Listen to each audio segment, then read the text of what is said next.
The winter of 1833 came down over the Scottish Highlands like a sentence written in ice, and Elspeth Drummond knew that every step she took through the snow could be her last. The path she had walked since childhood was gone, buried beneath white.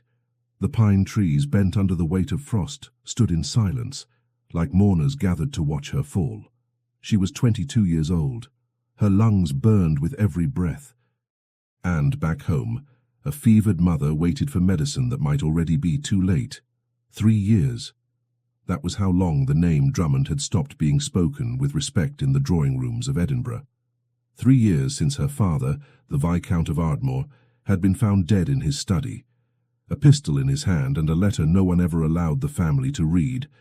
The title remained, but everything that once gave it meaning had been stripped away by scandal. The family that once moved among the highest circles now lived in quiet exile, in a modest house at the edge of Glencairn.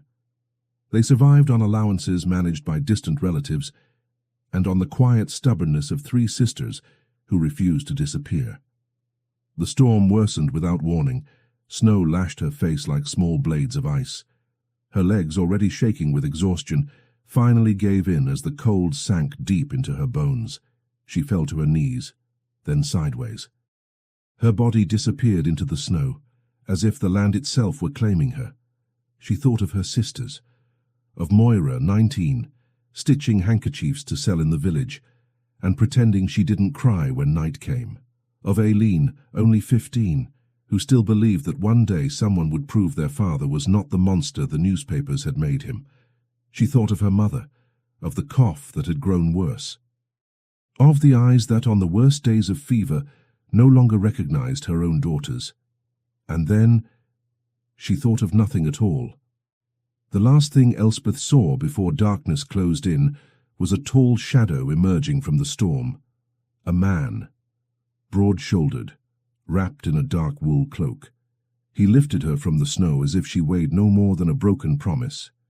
She tried to speak, to thank him, to ask his name, but the cold had already sealed her voice. And the darkness took her, before she could know that she had just been saved by the one man in the world who had every reason to wish for her ruin. I love imagining which oceans our stories are traveling across right now. So if you'd like, tell me in the comments the city, or the country, where you're listening from. Every message lets me travel a little farther around the world. And if you'd like to follow our next stories, please like the video and subscribe to the channel. It would be a joy to have you in our community. Now, let's continue. Introduction. Elspeth Drummond should not have been in that forest. She knew it when she closed the door before dawn. She knew it when she ignored Moira's hand on her wrist and Aileen's whispered plea, "Wait for the wind to calm." And she knew it again when the frozen air seemed to bite from the inside, as if the cold could reach what was still alive and persuade it to give up. But her mother's cough had worsened during the night. It wasn't just the sound. It was the pauses between the fits, the way her breathing grew shallow, the fevered light in eyes that no longer recognized their own home. The nearest apothecary was 2 hours away on foot. In summer, 2 hours were just 2 hours. In a Highland winter, 2 hours could be a sentence. There had been a time when the Drummonds did not walk for medicine. There had been carriages, servants, doctors who came to the door, and a house in Edinburgh where the windows shone like promises. That time ended with a gunshot no one heard, with a letter that never reached the family's hands, and with headlines that turned her father's name into a synonym for disgrace. Viscount of Ardmore, the man who fled his debts. Viscount of Ardmore, the noble who abandoned his family. Viscount of Ardmore, the name now spoken only in whispers. Elspeth never believed the whole story, but truth, she learned early, was a luxury ruined families could not afford. At 22, survival was all that remained. Survival for herself, for Moira, for Aileen, and for her mother. That thought pushed her out the door. That thought carried her forward when her fingers lost all feeling. And that same thought began to fail, not as courage but as flesh, when the wind shifted without warning, and the forest she had known all her life became something else, a place that did not care about names or titles, or promises. A place capable of swallowing a girl whole and erasing every trace she had ever existed. Chapter 1. The White Forest. Cold had a sound. It wasn't the howl of the wind. It was something lower, more intimate. A quiet hum beneath the skin, vibrating in the bones, with the persistence of a question that refused to be answered.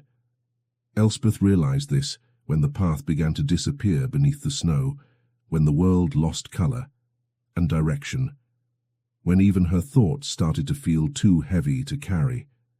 She should have waited. Moira had said so. Aileen had begged. Her mother. Her mother hadn't had the strength to ask at all. She had only looked at Elspeth with fevered eyes, as if she no longer knew what century she was in. That was what sent her out, not heroism, necessity. The kind of necessity that leaves no room for caution, only for movement. Her shawl clung to her shoulders, soaked and heavy like a burial shroud. The gloves were no longer gloves, only useless memories of warmth. And her feet inside worn boots were no longer feet at all, just numb blocks she dragged forward out of pride, stubbornness and fear. Fear of returning empty-handed, fear of watching her mother lose the battle that very night. But the forest did not negotiate. The frost-bent pines stood like silent sentinels, severe and unmoved. Snow fell in swirling moods that shifted by the minute, and the wind, treacherous, blew sideways as if trying to push her away from the path. Away from any chance of return. Elspeth tried to guide herself by old landmarks, a grey stone, a split trunk, the oak struck by lightning 2 winters before. She found nothing. The white had erased everything, and then, for the first time, panic arrived, not as a scream, as pressure, a violent knot in her chest, the sudden sense that the world had grown too large, and she impossibly small. She turned in place, searching for a direction that did not exist. Snow had already covered her footprints behind her. It was as if the forest were correcting her presence, erasing her, so no one could later say she had ever been there. She thought of Aileen. Aileen, 15 years old, possessed a kind of fear that seemed to know the future before it arrived. She had dreamed of ravens the night before their father died. She had cried without reason the morning the officials knocked at the door.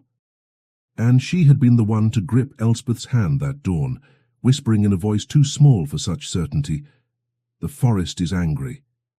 Elspeth had never believed in omens, but there, without a path, without a horizon, with the wind pushing and the snow erasing, she began to wish she believed in anything that might save her. She thought of Moira, 19, her face always composed, always contained, as if tears were a luxury they could no longer afford.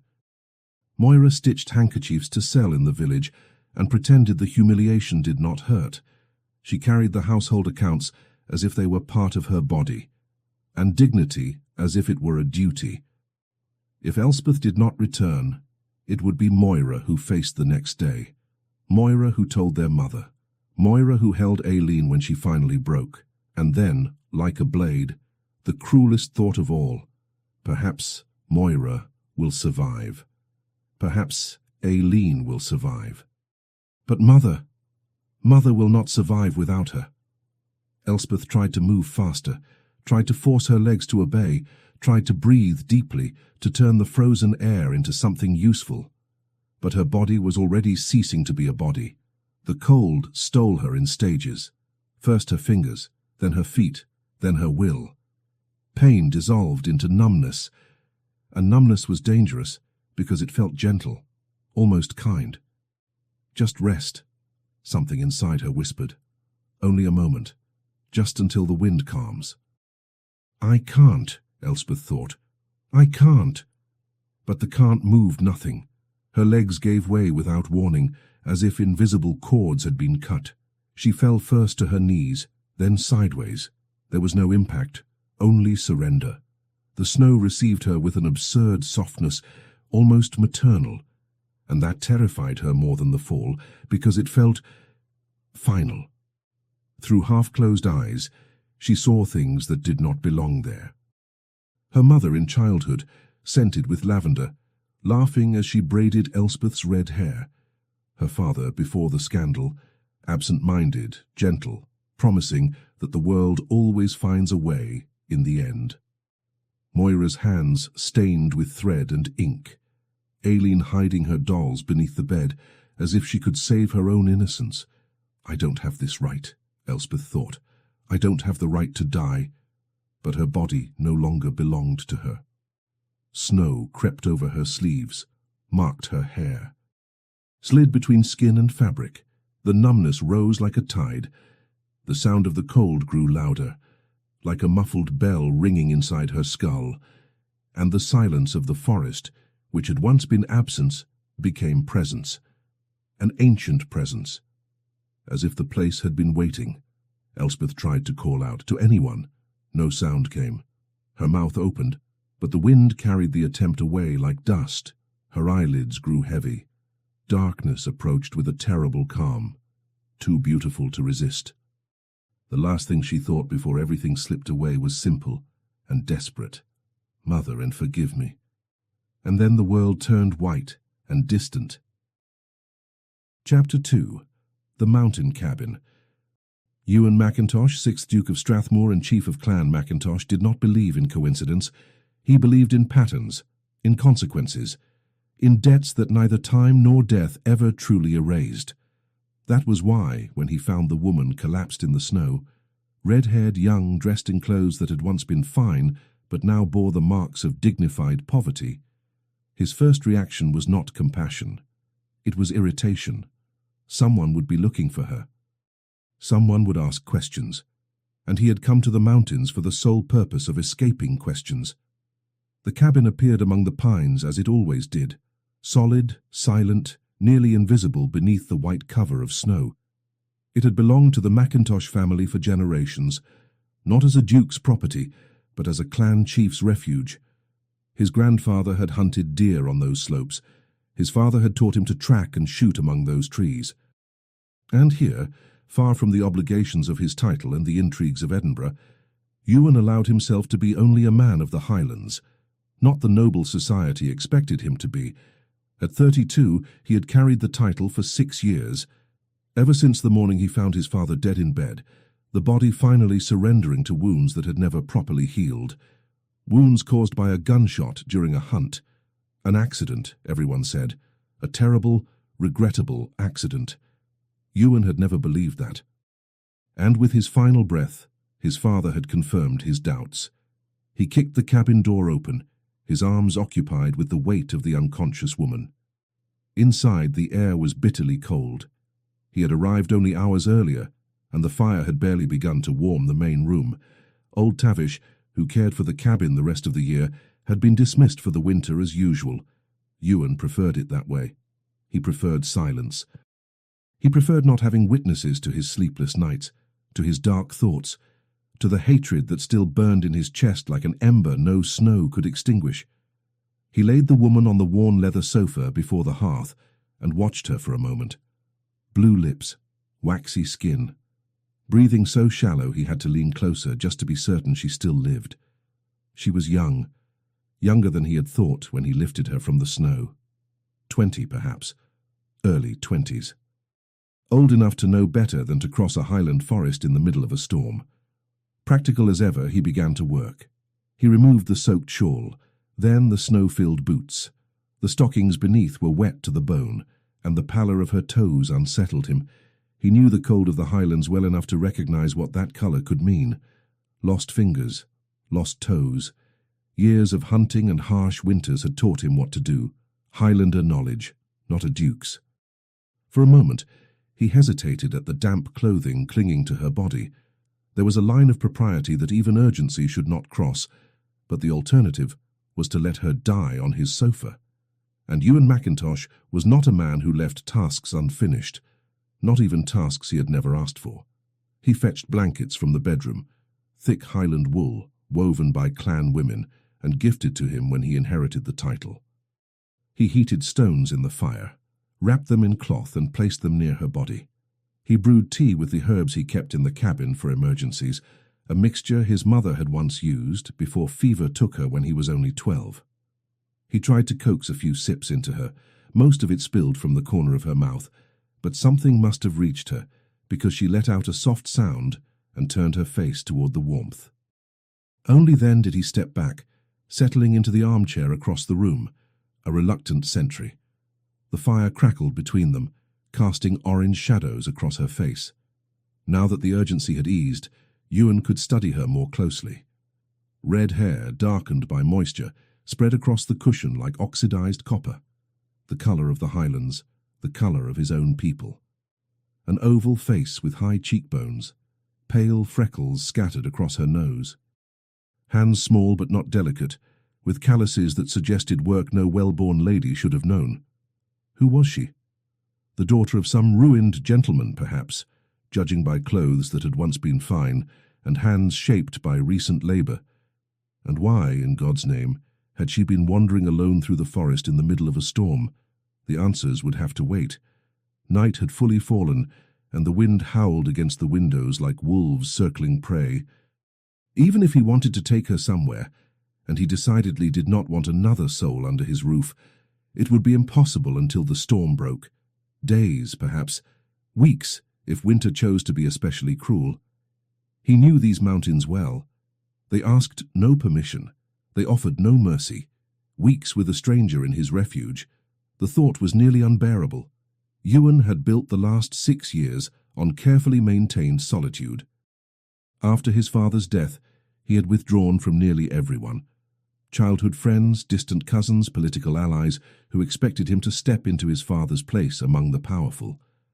There was only Catriona, his younger sister, now married to an English viscount and living in Kent. They wrote regularly. She visited the Highlands once a year, bringing news of the south, and worried looks he pretended not to notice. It was enough. It was safe. It was all he deserved. The woman on the sofa moaned again. This time her eyes opened, only for a second, just long enough for him to catch the color, a deep green, like moss clinging to stones by the stream. Then her lids fell shut once more. But in that fleeting second, something stirred in Ewan's chest, something he recognized immediately, and crushed with the same brutal efficiency he applied to any unwanted emotion. He rose abruptly and went to the window.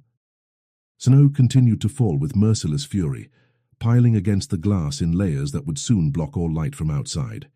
He needed more firewood, needed to check the provisions, needed anything that would keep him busy. And away from the woman breathing on his sofa, as though she had every right to be there. She was someone else's problem. As soon as the weather allowed, he would return her to wherever she had come from and resume his life. His isolation, his anger, the wound that refused to heal. His father's ghost still haunted that cabin, those mountains, every corner of his memory. There was no space for anyone else. He needed firewood. He needed movement. He needed anything that would pull him away from the motionless body breathing on his sofa, from the presence that threatened to occupy a space he had kept empty by choice and by necessity. He put on his coat, pulled the hood over his head and stepped into the biting wind, letting the door slam behind him with more force than necessary. When he returned, carrying armfuls of firewood that he stacked with near-aggressive force, the sight by the hearth made him stop for a moment. She was shivering. Not the violent tremors from before, but something deeper, the body fighting to produce heat it could no longer create on its own. Ewan muttered a quiet curse in Gaelic, threw more wood onto the fire, and knelt beside her to adjust the blankets, his movements quick and precise, those of a man who knew all too well the cost of acting too late in the Highlands. The night would be long, and he had the uneasy sense it would be only the first of many. He sat again in the armchair, eyes fixed on the flames, and allowed himself, for the first time in months, to think of his father. The 5th Duke of Strathmore had not been merely a noble with an ancient title. He had been a man. A Highlander who knew every stone of his land, every family of his clan, every story whispered around the fires. He had taught Ewan to hunt, to fight, to lead. And on the last morning they spent together, before the fateful hunt. He had said that a Macintosh protected his own until his final breath, and then a shot to the chest. An accident, they said. But the Mackintosh and the Drummond families had never been allies. Disputes over borderlands, a refused marriage 2 generations earlier. Hard looks exchanged at assemblies, the kind of quiet rivalry the Highlands cultivated like weeds among stone. None of it was reason enough to kill. None of it should have mattered. Until that hunt. Ewan closed his eyes and saw it again.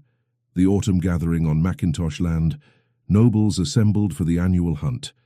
An old tradition, a social obligation among titled neighbours. The Viscount of Ardmore, Alistair Drummond, had come with his rifle and his affable smile. The same smile he wore at every gathering. The same smile Ewan had learned to distrust since boyhood. And then, on the 3rd day, the shot. A deer moving at the wrong moment, they said. An accidental discharge that struck the Duke instead of the animal. Alistair Drummond kneeling in the mud, rifle still smoking in his hands, his face white as the snow now blanketing the world outside. It was an accident, he had said, his voice shaking. For God's sake, it was an accident. And everyone believed him.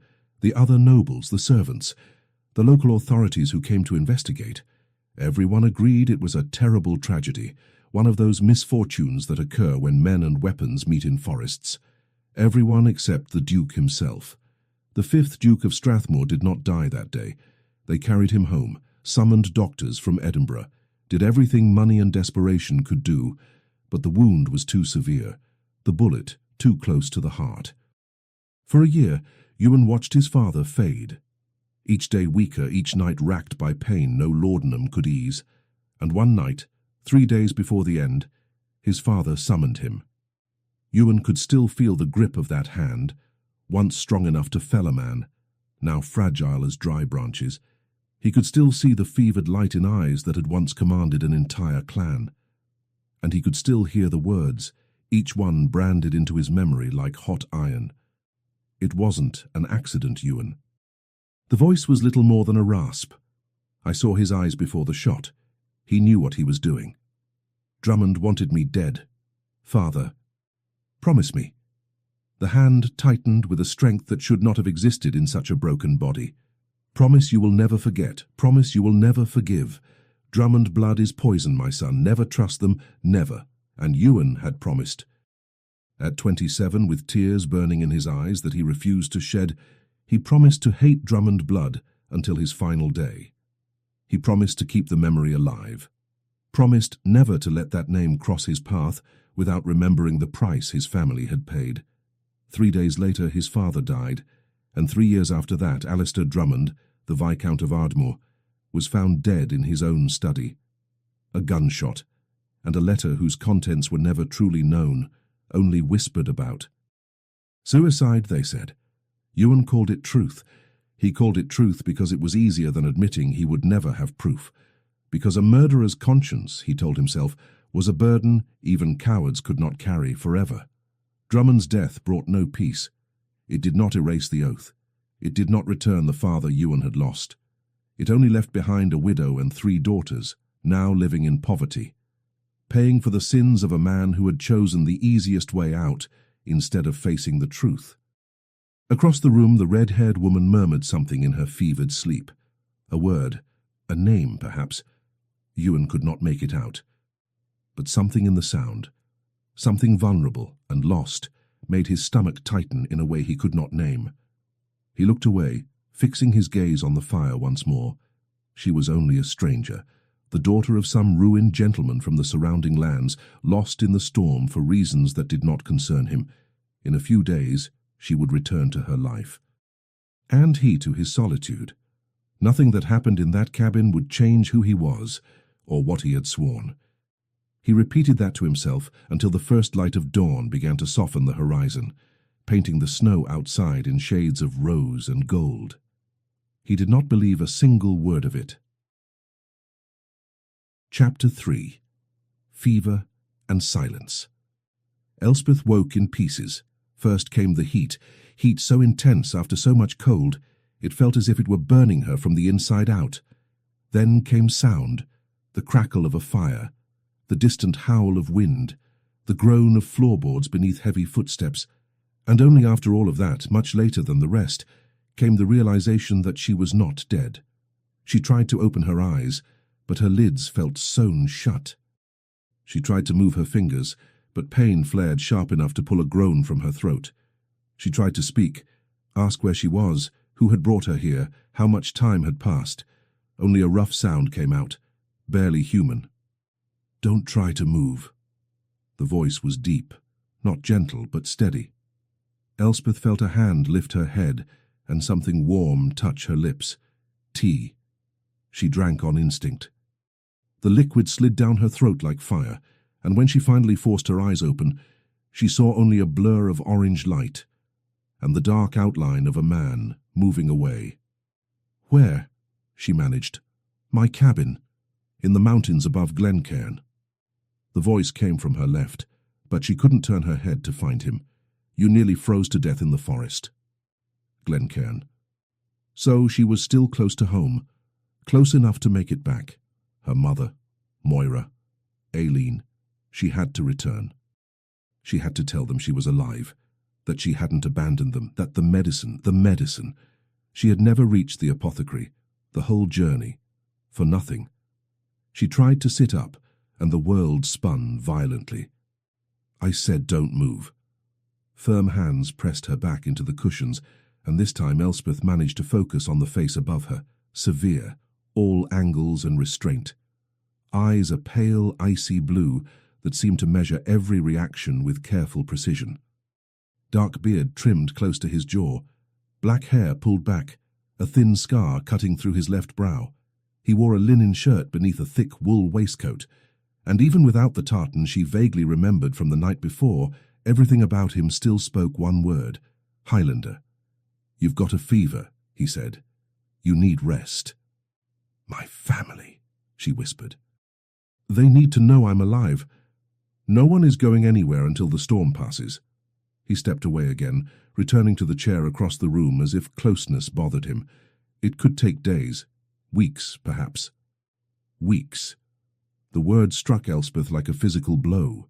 Weeks away from home, away from her sick mother, away from sisters who must already be frantic with worry.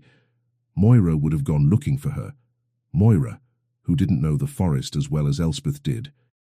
Moira, who could be out there right now, lost in the same storm that had almost killed her.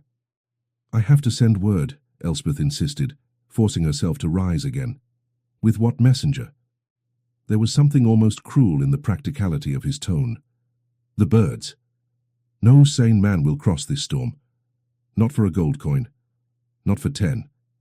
He was right. She knew he was right. But helplessness was a weight she didn't know how to carry. For 3 years, she had been the one who held them together. She had bargained with creditors, found the house in Glencairn, coaxed her mother to eat on the days grief swallowed her whole. If Elspeth wasn't there, what remained? The fever pulled her under again before she could find an answer. The days that followed existed in fragments. She woke at odd intervals, always disoriented, always to the same austere figure caring for her in silence. He made her drink bitter tea that left her tongue numb. He changed the cool cloth on her forehead when the fever climbed too high. Once, in the middle of the night, she opened her eyes and found him asleep in the chair. For the first time, his face was unclenched, almost human. And she thought briefly that he might not be as hard as he seemed. Other times she woke screaming. The nightmares came with the fever, vivid, relentless. She dreamed of her father, not the man she had known, gentle and distracted, lost in his books and hunting stories, but the ghost she had found in his study on that terrible morning.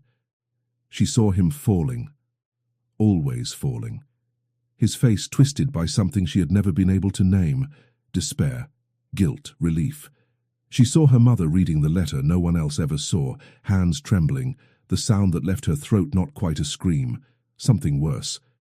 She saw Moira burning ball gowns in the backyard of the estate they would soon lose, fine fabric turning to ash, while Aileen sobbed with dolls pressed to her chest. And on one of those nights, she woke with tears on her cheeks, and a rough hand holding hers. "You're safe," the deep voice said, softer now than she had heard it before. It was only a dream. Elspeth clung to that hand as if it were the only real thing left in the world. His fingers were long, calloused, surprisingly warm. She didn't know his name. She didn't know anything about him beyond the fact that he had saved her, and now cared for her as if it were his obligation. But in that moment, lost between fever and fear, he was all she had. "Father," she whispered, still tangled in the nightmare. He wasn't what they said. The Drummonds aren't—" She felt his fingers tighten around hers. Just a reflex. Almost a spasm, as if his body reacted before his mind could stop it. For a heartbeat she thought he would pull away. He didn't. He stayed there holding her hand in the dark, while she murmured things she would not remember in the morning. "Moira. Aileen. They need me. Mother is ill. I can't die here. We've already lost too much." When she woke the next morning, he was across the room again, rigid, controlled, the same distant sentry as always, but something in his gaze had changed, something she couldn't name. Her new hardness, or perhaps an older one he had let slip during the night and now tried to rebuild. Neither of them spoke of what had happened in the dark. The fever began to break on the 5th day. Elspeth could sit up without the room spinning. She could swallow a few spoonfuls of soup without her stomach turning, and the man, her host, her saviour, her unwilling jailer, kept his distance, answering her questions in single words, avoiding her eyes whenever possible. But now she understood something. He was watching her. She felt the weight of those ice-blue eyes even when she pretended not to notice. There was a tension in the way he moved around her now, something that hadn't been there at first, as if she had become more than a feverish stranger on his sofa. "You still haven't told me your name," she said one afternoon, while he fed the fire. He went still for the briefest moment. So brief, it could have meant nothing. Then he continued as if she hadn't spoken. "Ewan," he said at last without turning. "You can call me Ewan. Ewan. A strong name, a plain name, as austere as the man himself. A Highland name, old as the mountains surrounding them." "Elspeth," she offered in return. She hesitated, wondering whether she should hide the surname that had become a synonym for shame. But lying to the man who had saved her life felt wrong in a way she couldn't explain. "Elspeth Drummond." The silence that followed was not like the others. It was heavier, fuller. She saw his shoulders stiffen, saw his hands stop mid-motion, saw something pass through his profile, shock perhaps, or anger, or something far more complicated. When he finally turned to face her, his eyes were no longer ice. They were contained fire. Blue flames held behind a dam she did not yet understand. "Drummond," he repeated, and on his tongue it sounded like an accusation. "Daughter of the Viscount of Ardmore." It was not a question. "Yes." A chill slid through her, nothing to do with fever. "Did you know my father?" Another silence, long enough that she thought he wouldn't answer at all. When he finally spoke, his voice was carefully neutral, each word measured as if it cost him something. "We were never close, but I know who he was. He—" Elspeth swallowed, forcing herself onward. "He died 3 years ago. I assume you heard." Everyone heard. I heard. "What they say about him isn't true." The words escaped before she could stop them, charged with an urgency she hadn't meant to reveal. "My father wasn't a coward. He wasn't what the newspapers said, but there was more, something no one wanted to investigate. He—" "Rest, Miss Drummond."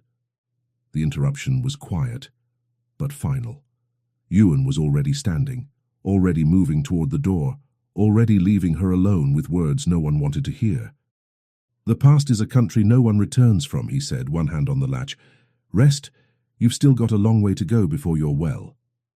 And then he stepped out into the snow, without another word, leaving her with the fire, and the inexplicable feeling that she had just made a terrible mistake. Or perhaps, and the thought frightened her more than any nightmare, he knew something about her father that no one had ever told her. Chapter 4. The Oath. Drummond. The name echoed in Ewan's mind as he trudged through snow up to his knees, walking without a destination, away from the cabin. The wind cut his face like ice blades, but he barely registered the sting. A larger storm was raging inside him, one no amount of cold could quiet. Elspeth Drummond, the eldest daughter of the man who had killed his father. For 5 days he had cared for her without knowing. He had warmed her body, guarded her sleep, held her hand while she cried in the dark. And all that time she had been carrying the murderer's blood in her veins.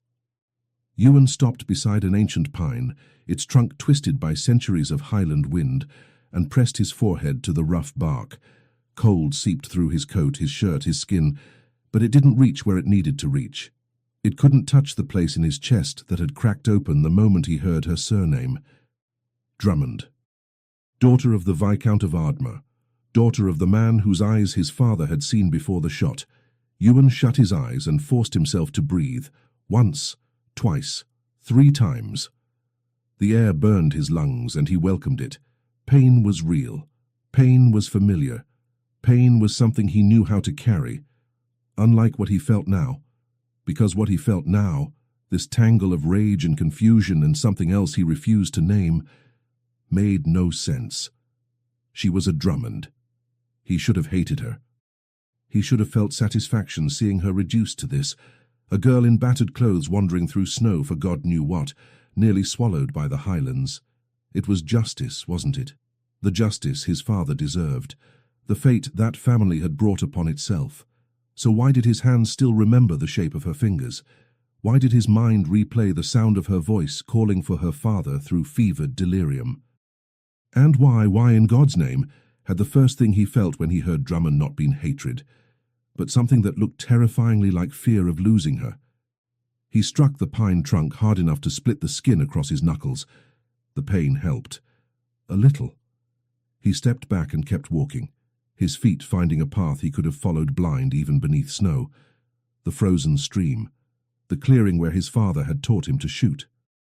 The great stone where they used to sit and watch deer at dawn. Each landmark was a memory. Each memory was an accusation. What would his father say if he could see him now? The chief of Clan Macintosh, tending to the daughter of his killer as though she were an honored guest, warming her with blankets woven by clan women, feeding her herbs his own mother had used, holding her hand in the dark while she whispered the very name he had sworn to despise. Drummond blood is poison, my son. Never trust them. Never. The words rang in his mind with the clarity of a funeral bell. He had heard them 1,000 times over the last 6 years. He had repeated them to himself on sleepless nights, on grey mornings, in every moment when the temptation to simply forget threatened to win. They were his shield, his anchor, his one certainty in a world that seemed determined to take everything he loved. And now, a woman with green eyes and hair like fire was putting cracks in that certainty. No, he refused to allow it. Ewan stopped at the edge of the clearing and stared up at a sky heavy with snow. The wind had eased slightly, but the clouds promised more storm before nightfall. Days still, perhaps weeks. Weeks trapped in that cabin with the daughter of the man who had destroyed his family. He needed a plan. He needed distance. He needed to remember who she was and what her blood represented. She had said her father wasn't what the papers described, that there had been more, that no one had wanted to investigate. Ewan had almost laughed. Of course she believed in her father's innocence. What daughter wouldn't? What daughter wouldn't build stories if stories made the truth bearable? But truth was truth, and Ewan knew it better than anyone. He closed his eyes and let himself fall back into that day. The hunt. Golden autumn in the Highlands. Nobles gathered on Macintosh land, a tradition older than any of them. His father had been in good spirits that morning, rare in the months leading up to the event. There had been tension between him and the Viscount of Ardmore, something Ewan had noticed without understanding. Hard looks across the dinner table the night before, a low-voiced conversation that ended abruptly when Ewan drew near. Something about land, something about a promise not kept. A debt not paid, something the two men seemed determined to resolve away from witnesses. And then, on the third day, the shot. Ewan hadn't been close enough to see the moment it happened. He'd heard the crack, he'd heard shouting. He'd run through the trees with his heart lodged in his throat until he found his father on the ground, blood pooling dark beneath him in the mud. Alistair Drummond was kneeling beside him. The rifle was still in his hands, and his face was white as bone. "It was an accident," Drummond kept saying, as if words could undo what had been done. "The deer moved, the gun went off. For God's sake, I would never—" But Ewan had seen his eyes, and what he saw there was not shock, not horror. It was something he still couldn't name even years later, something far too close to relief. After that came the doctors, the inquiries, the formal statements that concluded what everyone wanted to conclude: a tragic accident. The Viscount of Ardmore was cleared. Society offered condolences and moved on. And the 5th Duke of Strathmore spent a year dying slowly in his bed, his body poisoned by a bullet no surgeon could remove. "It wasn't an accident," his father had said on his last night. "I saw his eyes before the shot. He knew what he was doing." Ewan believed him. He believed him because he needed to. Because the alternative, that his father had died for no reason, by chance, by one wrong movement, 1 second of bad luck, was too unbearable to face. Hatred was easier. Hatred gave purpose. Hatred turned a senseless loss into a battle he could fight, even if he could never win it. Now the enemy's daughter slept on his sofa, and everything Ewan had built on hatred threatened to collapse. He returned to the cabin when the cold became impossible to ignore. Snow had gathered on his shoulders, his hair, even his lashes. He looked like a ghost of the mountains. Perhaps that was what he had become over the last 6 years. A haunted man. A man who could not let the dead rest. She was awake when he entered. Sitting on the sofa, blankets wrapped around her thin frame, green eyes following him with a mixture of caution and curiosity. "Your hands," she said, trying to rise. "You're bleeding." Ewan looked down at his knuckles. Skin split. Blood dried into dark crusts. He hadn't felt it until now. Now, under her gaze, every cut seemed to throb. "It's nothing." "Let me see." "I said it's nothing." But she was already on her feet, unsteady, crossing the room with a determination he recognized at once. Drummond's was stubborn. Her father had been stubborn. Stubborn enough to lift a weapon against a duke, stubborn enough to carry his secret into the grave. And it seemed his daughters had inherited that trait, along with green eyes and hair like fire. When her fingers touched his, something cracked inside him, something he had sworn would never break. She was gentle. Her touch was light, careful, so different from the rough hands he had used to strip wet cloth from her body during fever. There was competence in the way she moved, as if she had done this many times before. A sick mother, younger sisters. A ruined family balanced on shoulders that looked too fragile to bear it. "You need to clean this," she murmured, focused. "Where do you keep cloths?" "I can—" "Where do you keep them?"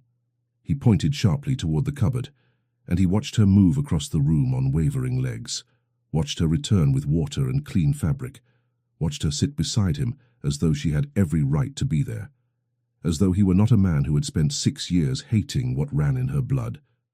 "Why are you doing this?" he asked before he could stop himself. She looked up, surprised. "Doing what?" "Helping me. I'm a stranger. You owe me nothing."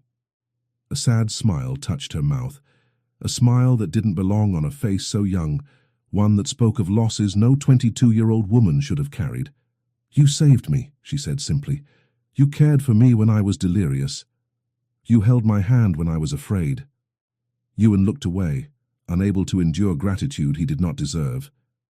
Anyone would have done the same. "No." Her voice sharpened, steady now, almost severe. "They wouldn't have. I know how the world works, Ewan. I know what people do when they find someone collapsed in the snow." And then, quieter, like a truth she hated to say out loud, "Especially someone with my surname." So she knew. She knew the name Drummond was poison. She knew most people would have let her die without losing a night's sleep. What she did not know, what he could never tell her, was that he had almost been one of those people, that in the first seconds after hearing her name, part of him had thought perhaps the snow should have taken her. That perhaps it would have been justice, that perhaps it was what his father would have wanted, but another part of him, a part he was fighting to silence, had already crossed a line he could not uncross. She finished cleaning his hands in silence. When she withdrew, Ewan felt the absence of her touch like a fresh wound. "Thank you," she said, standing before him, "for everything. I know I'm not an easy guest.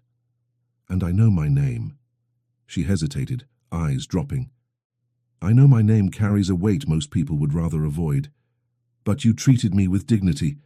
That means more than I can say." Dignity. The word cut through him. Ewan didn't answer. He didn't trust his own voice. He only watched her return to the sofa, fold herself beneath the blankets and close her eyes with a tired exhale.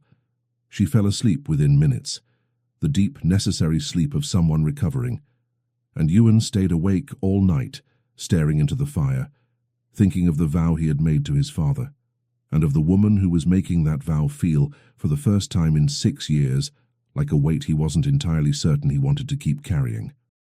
Chapter 5. The Illusion of Safety. The days in the cabin began to settle into a rhythm, a quiet routine, one Elspeth slowly learned to recognize as a strange kind of comfort. She would wake to the sound of Ewan feeding the fire, fresh wood cracking as it caught, the noise mingling with the distant howl of wind outside. She ate breakfast in silence at the small wooden table, while he sat in the armchair across the room, eyes fixed on the flames, as if answers might be hiding there. In the afternoons, when the winter light turned just grey enough to see, she walked slowly around the room to rebuild her strength, always aware of his gaze following every step. At night, she fell asleep to the storm, and to the steady breath of a man who was still almost a stranger. Almost. That word troubled her more than it should have, because with each passing day, Ewan McIntosh became a little less strange. Not through revelations or confessions, he remained as guarded as he had been from the start, answering questions with single words and avoiding anything that drifted too close to the personal. But there were gestures, small ones, nearly invisible, and impossible to ignore for someone who had spent 3 years learning to read what people refused to say out loud. The way he always poured her tea first, and waited until she drank before touching his own. The care with which he tested the warmth of the room before allowing her to get up. The extra blanket that appeared over her covers on a particularly bitter morning, without either of them acknowledging where it came from. The way the best portion of meat always ended up on her plate, while he took the smaller pieces without ever drawing attention to it. Kindness disguised as practicality. Elspeth collected those moments in silence, the way a desperate person might collect rare coins, saving them for days that would be harder than this, even knowing she had no right to grow attached. By the second week, she felt strong enough to try. "I can make supper," she offered one afternoon, when he came back from gathering firewood with snow clinging to his shoulders and ice crystallized in his dark beard. "I'm not an exceptional cook. I know the basics. I learned out of necessity, not talent."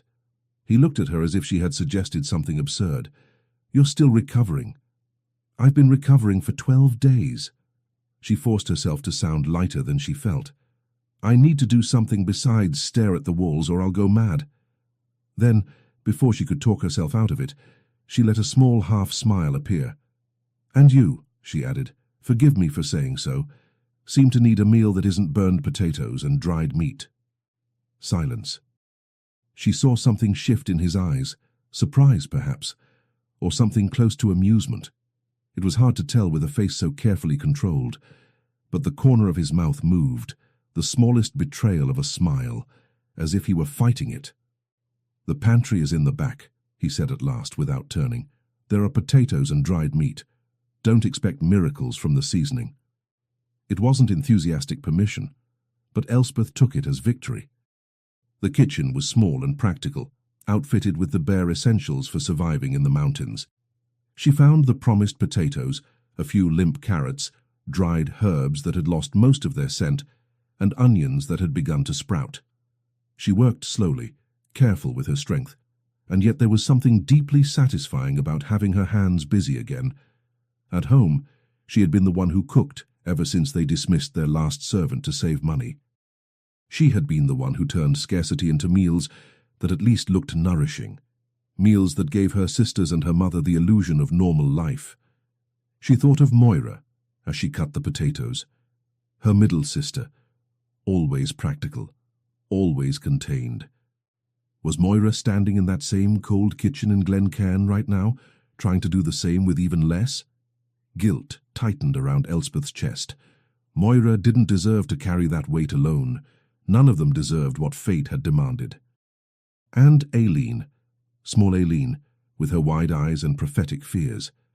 Was she crying at night, convinced her eldest sister had died in the forest? Was she blaming herself for not insisting more, for not gripping Elspeth's hand and refusing to let her leave? A tear slipped down Elspeth's cheek before she could stop it. She wiped it away with the back of her hand, irritated with herself. She didn't have time for tears. She didn't have the luxury. "The fire's too low." Ewan's voice came from behind her so suddenly she almost dropped the knife. He stood in the doorway, arms crossed over his broad chest, watching her with that unreadable expression she was beginning to know too well. "I know," she replied, turning toward the stove. "I was about to stoke it. I'll do it." He moved past her, too close, the heat of his body stark against the cold of the kitchen, and knelt in front of the stove.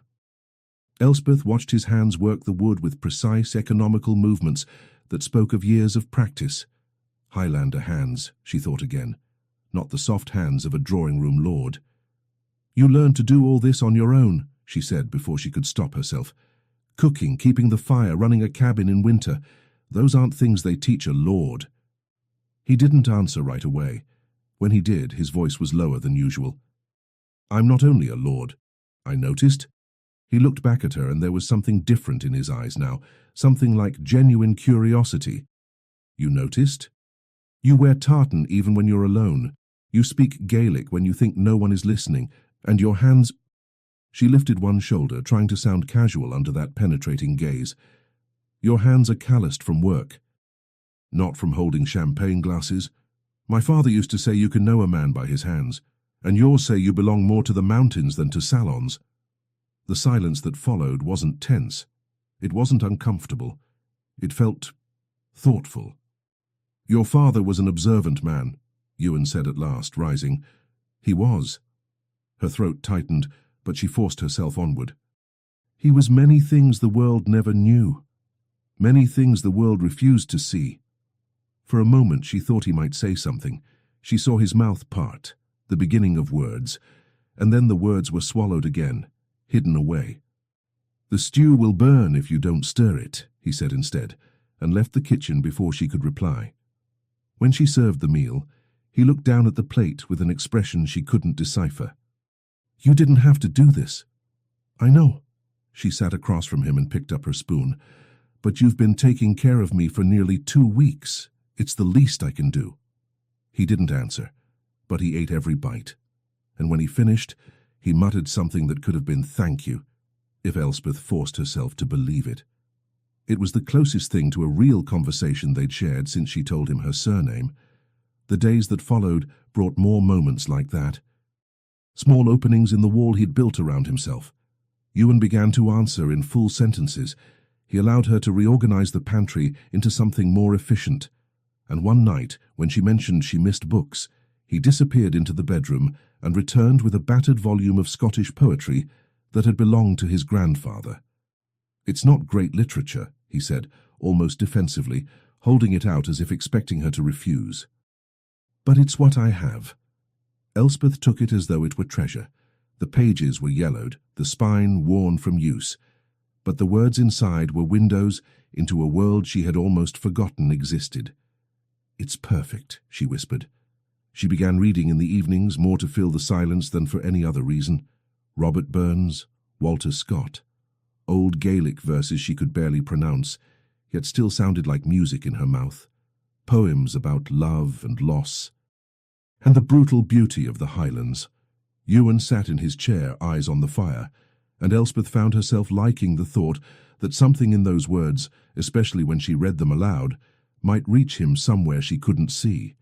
It was on one of those nights that she saw him smile for the first time, not a full smile, only the faintest movement at the corner of his mouth, drawn out by an especially sharp line from Burns about the illusions of love. But it transformed his face in a way that stole Elspeth's breath. The hard lines eased, the tension softened, the ice in his eyes thinned. For a fleeting moment, she glimpsed the man he might have been, if he weren't carrying so much weight. The man he might have been before whatever tragedy had shaped him into stone and silence.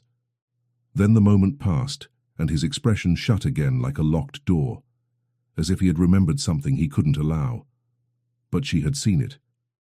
And she couldn't forget it. "Do you have family?" she asked one afternoon while peeling potatoes in the kitchen. The question slipped out before she could stop it, and regret followed immediately. He had been more open, yes, but that didn't mean he welcomed questions. To her surprise, he answered, "A sister, Katrina. She lives in England with her husband." "Are you close?" "We write. She comes to the Highlands once a year." It wasn't an answer, not really. But Elspeth recognized the pattern. It was the same careful distance she used when strangers asked about her father, the same controlled tone designed to prevent further questions. "I have 2 sisters," she offered, deciding vulnerability should be returned if she wanted him to trust her. "Moira is 19, she's the practical one. She keeps the household running with one hand and embroiders handkerchiefs to sell with the other." A small smile tugged at her mouth, homesickness tightening her chest. "Aileen is 15, and she still believes in happy endings. I think that makes her the bravest of us." Ewan didn't speak for a long moment. When he finally did, his voice was softer than usual. "Winter won't last forever." "I know." Elspeth forced a smile she didn't feel. "But sometimes it feels like it will." "It does," he said. And there was something in his tone that suggested he wasn't talking about the weather. That night she didn't read poetry. She sat by the fire in silence, thinking of her mother, likely worse in her absence, and of sisters who must be sick with worry. Guilt stayed lodged in her chest, eased only by the hard knowledge that there was nothing she could do but wait. The storm continued. The snow continued. And she remained trapped in that cabin with a man who was at once stranger and familiar, distant and present, cold and inexplicably kind. Ewan came close without her noticing. When he spoke, his voice came from above and behind her. "They know you're strong," he said. "Your sisters." Elspeth looked up, startled. It was the gentlest thing he'd said to her since learning her name. "How can you be so sure?" He didn't answer right away. His eyes, those pale glacial eyes, looked as though they were fighting a silent battle. When he finally spoke, it was almost a whisper. "Because I would be," he said, "if I were their brother." Then he stepped back, returning to his chair, as if those words had cost him something precious. Elspeth stared into the fire for a long time, her heart beating faster for reasons she refused to name. There was something she recognized with the same certainty she recognized her own face in a mirror. And she knew she couldn't speak it aloud. And for the first time since waking on that sofa, she felt afraid. Not of winter, not of illness, not even of the ruin waiting for her family.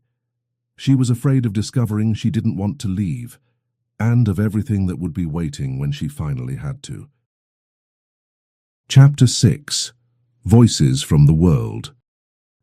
The messenger came on the morning of the 20th day, when Ewan had begun to believe the outside world had simply ceased to exist. The sound of hooves on snow tore him from a restless half-sleep.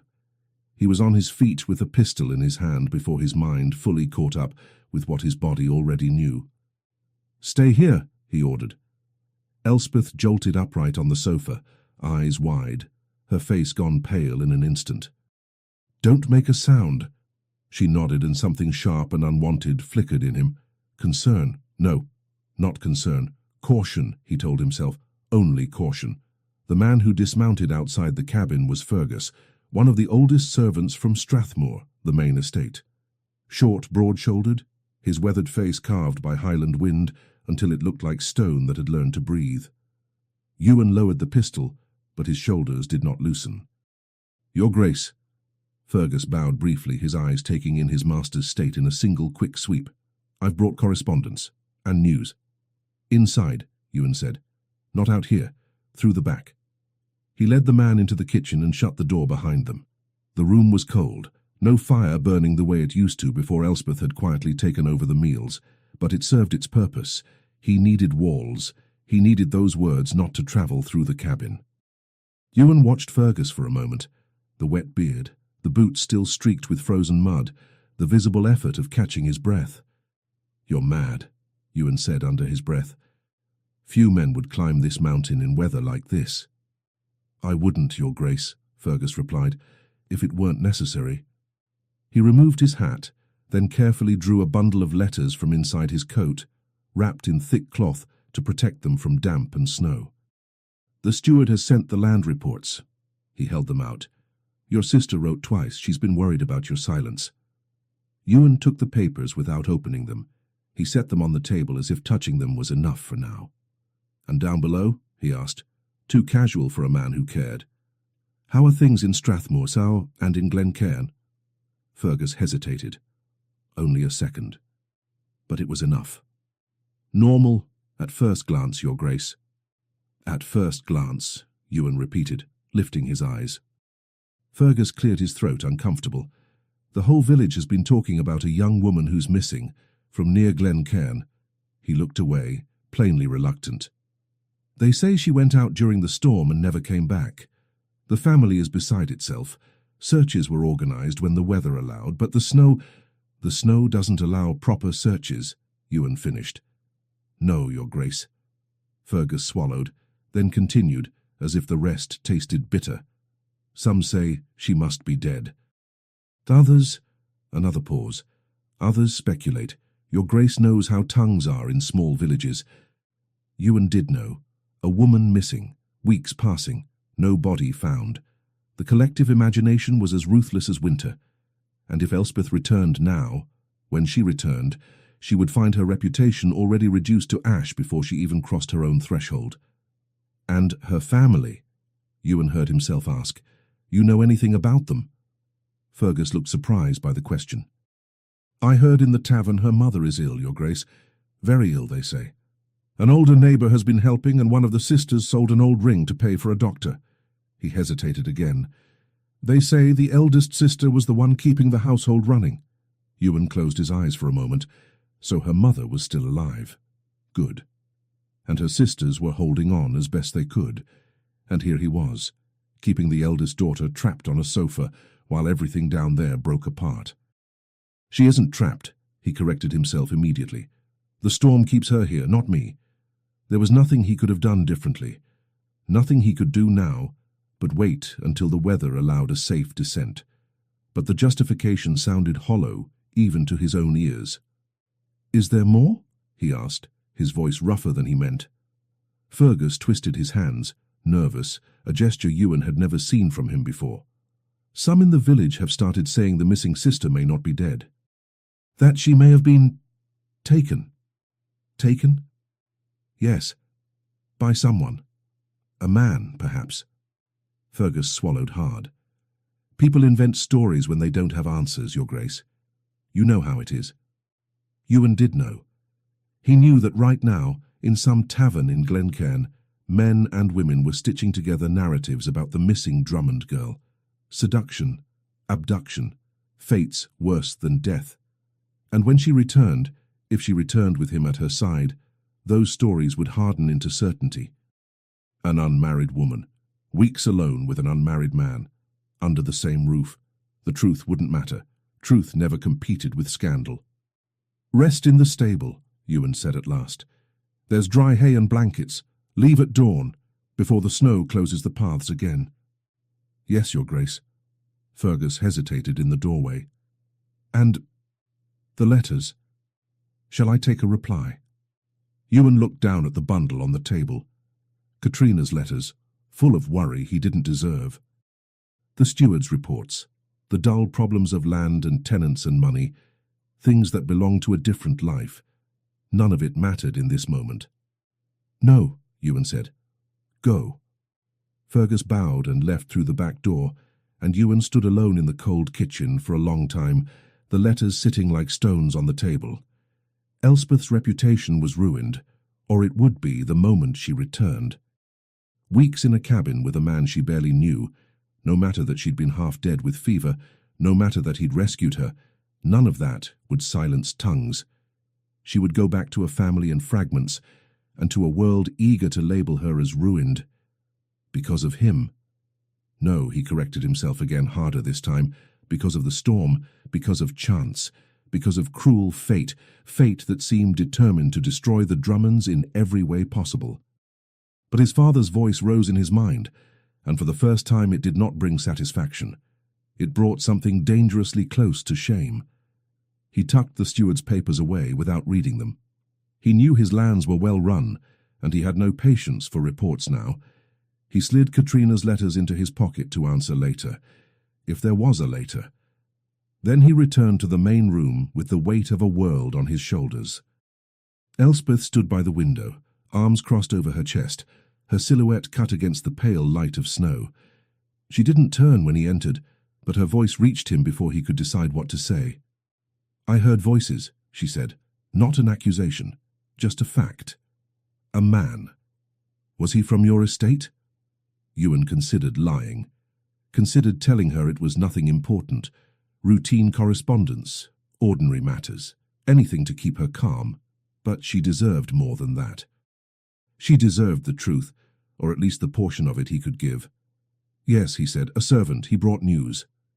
She turned then, and Ewan saw her face was wet with tears. Not grief exactly. Something more complex. Fear, perhaps. Hope. Both tangled together until they were inseparable. "My family," she said, her voice so controlled it nearly broke under the effort. "Did he say anything about my family?" Ewan nodded slowly. "He heard your mother still lives. An older neighbor has been helping, and your sisters are managing as best they can." Relief crossed her face so sharply it was almost painful to watch. Her tears came more freely now, but she didn't bother to wipe them away. "Did he say they're well?" "He said they're worried. Searches were organized, but the storm didn't allow much." Ewan hesitated, choosing his words with care, care that felt suddenly useless. "People have been talking. They think I'm dead." It wasn't a question. "Some do," Ewan admitted. "Yes." "And the others?" Her voice tightened. "What do they say?" He didn't answer. He didn't have to. He saw it. The exact moment understanding landed in her eyes. The exact moment she remembered what weeks of absence meant for an unmarried woman in a world built to punish women. "Oh," the sound was small, defeated. "Of course they speculate." "Elspeth." It was the first time he had said her name. The sound startled her, almost as much as it startled him. "Rumors don't have to mean anything," Ewan said, already hating the lie in his own words. "When you return, when you explain what happened—" "Explain what?" She gave a short, bitter laugh, with no humor in it. "That I spent weeks alone in a cabin with a man I hardly know? That he cared for me while I raved with fever? That we slept under the same roof, night after night, without a chaperone?" She shook her head. "You know how the world works, Ewan. You know the truth doesn't matter. Only what people choose to believe." He did know. God, he knew. He had spent 6 years believing something he could never prove, feeding hatred with words from a dying man. Truth was pliable. Truth was whatever people needed it to be. "There is—" The words left him before he could stop them. "A solution." Elspeth lifted her eyes, confused. "A solution?" Ewan swallowed. What he was about to say would change everything. It would destroy the careful distance he had kept. It would violate the vow he had made. It would pull him into a future he had refused to imagine. But looking at her now, this woman who had walked into death to save her mother, who had treated him with quiet gentleness without obligation, who read poetry aloud into his silence, he found he didn't care. "Marriage," he said. The word hung between them like smoke. "What?" "If you return as my wife, there will be no scandal." He spoke quickly now, as if speed could make it reasonable, could convince her, could convince himself before sanity caught up. "Your reputation would be protected. Your family would have resources.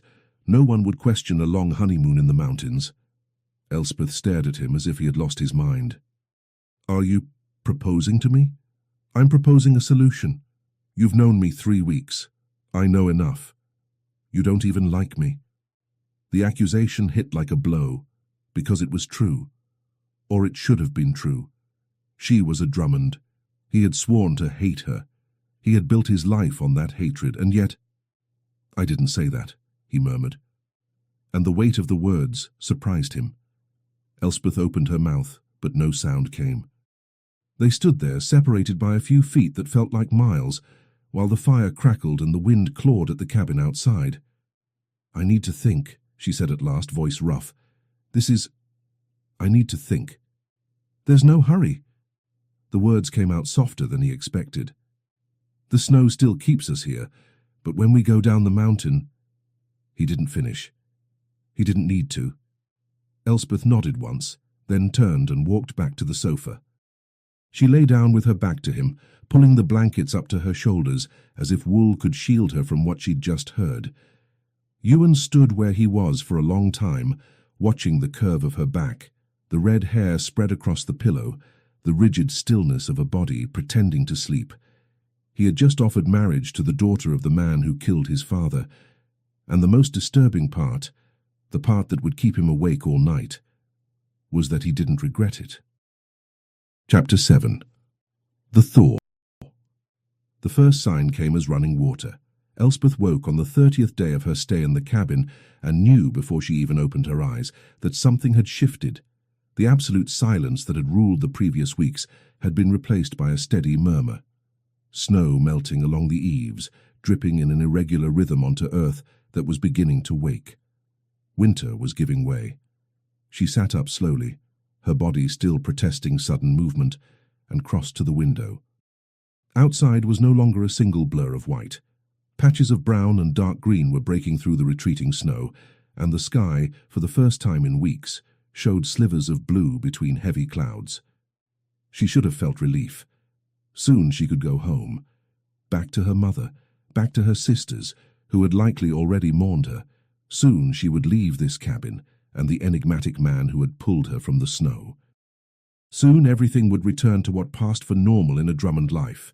Daily survival, neighbors' contempt, the weight of a surname that had become another word for shame. So why was there a knot in her throat she couldn't undo? Ewan's proposal still hovered between them, untouched since that night. Marriage. The word felt absurd and inevitable at once. He hadn't spoken of love, only of solutions, protection, silence, rumors. And she didn't know what to do with a man who offered his name to a woman he barely knew, for reasons she could not fully understand. "The winds eased a few days ago," Ewan said from behind her, "and now the thaw has begun." Elspeth didn't turn. She didn't trust her own face. "I noticed. In 2 or 3 days the roads will be passable. We can leave then. We." He had said we, not you can. The word stayed inside her long after he walked away to prepare breakfast, echoing like a bell she couldn't stop hearing. The next days felt strange, suspended, as if they were living in a narrow strip of time neither of them knew how to cross. The routine they had built, quiet meals, reading by firelight, brief flashes of connection, now seemed too delicate to survive the sunlight beginning to reach through the windows. Every hour that passed was an hour closer to the end. And Elspeth found herself memorizing details she should not have wanted to keep. The way Ewan's brow furrowed when he read the letters Fergus had brought.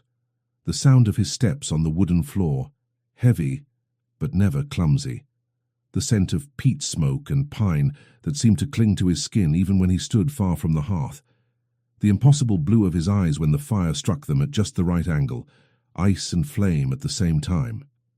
It wasn't love. It couldn't be love. She had known him barely more than a month, and he was still a mystery wrapped in silence and shadow. But it was something that ached in a way she couldn't ignore, something that made her want to stay even while she knew she shouldn't. On the last night before their planned departure, Elspeth couldn't sleep. She rose from the sofa that had served as her bed through her convalescence and sat in front of the hearth, where the flames had reduced to dull, weary embers. The cabin was steeped in shadow, and she thought Ewan was asleep in the bedroom until she heard his voice. "Can't sleep either," He was in his usual chair, so still she hadn't noticed him. His eyes glinted in the dark, reflecting what remained of the fire like a predator watching its prey. But there was no threat in that gaze, only a tired vigilance she had started to recognize as something essential in him, like breathing. "I'm thinking about tomorrow," she admitted, pulling her shawl tighter around her shoulders. "About what I'll find when I go back. Your family will be relieved to see you alive." "Yes." Elspeth looked down at her hands, laced together in her lap. "But the rumors. You said they've already begun. Weeks alone in the mountains with a man. It doesn't matter what truly happened.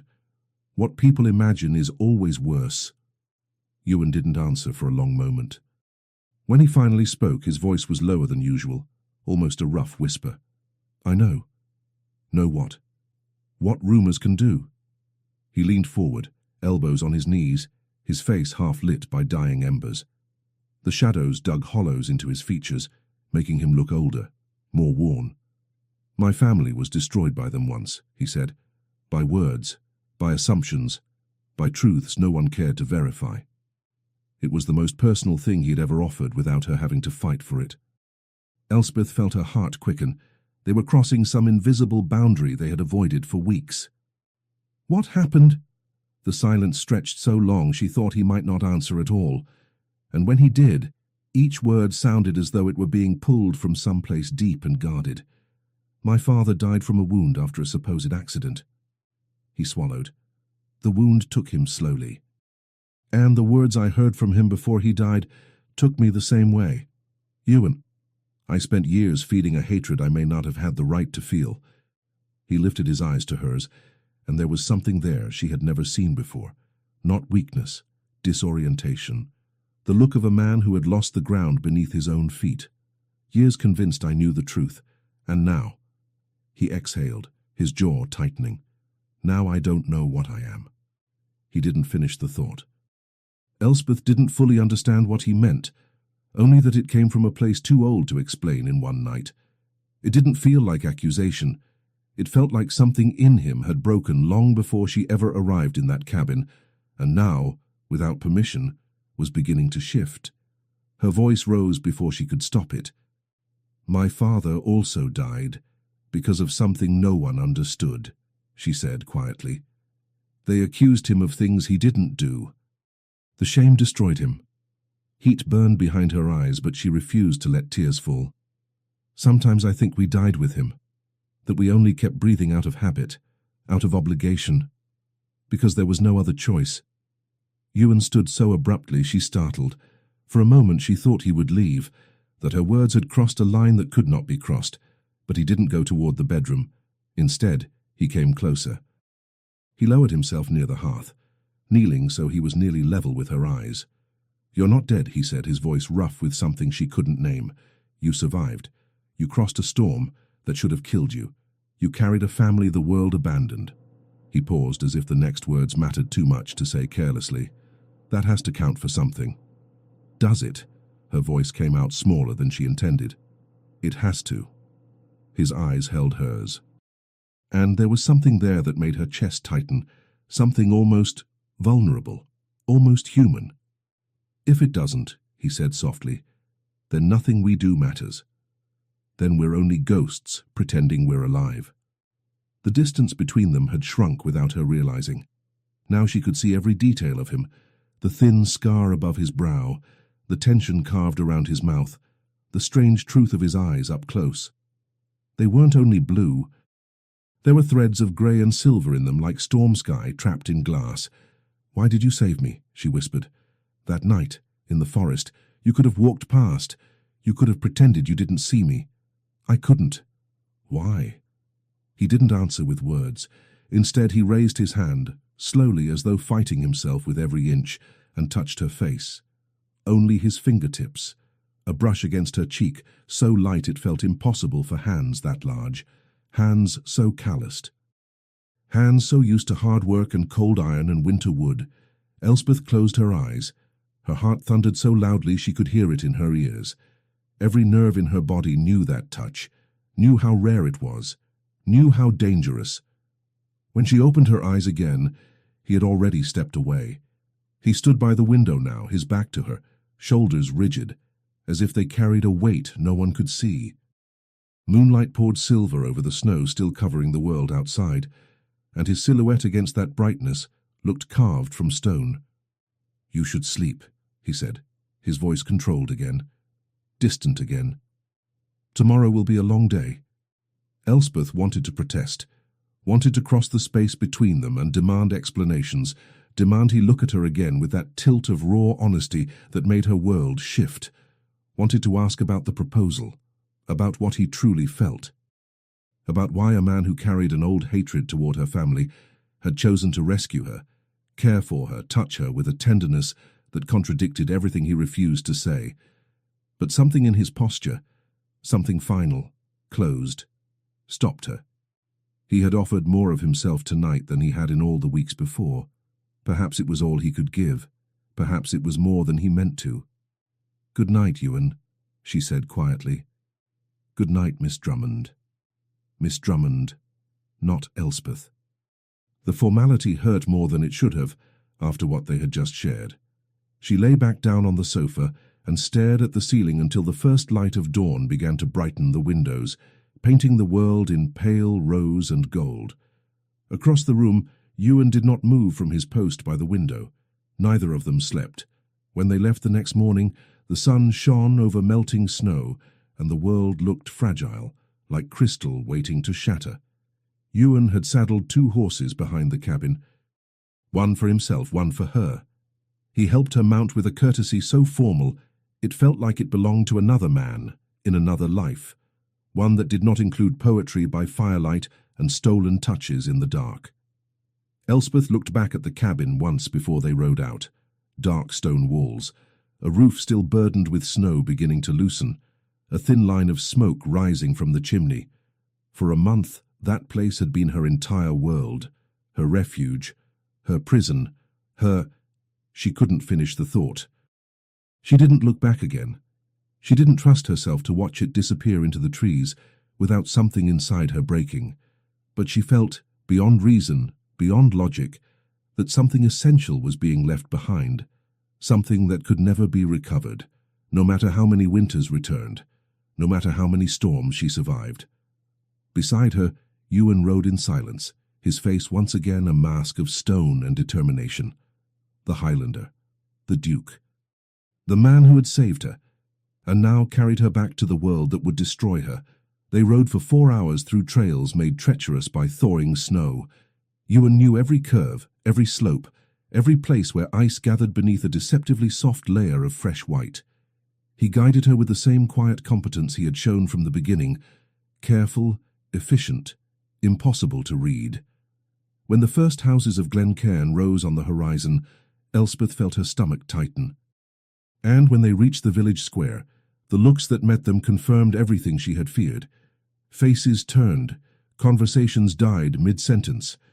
A woman pulled her child closer, as if Elspeth were something contagious. A man spat on the ground as she passed.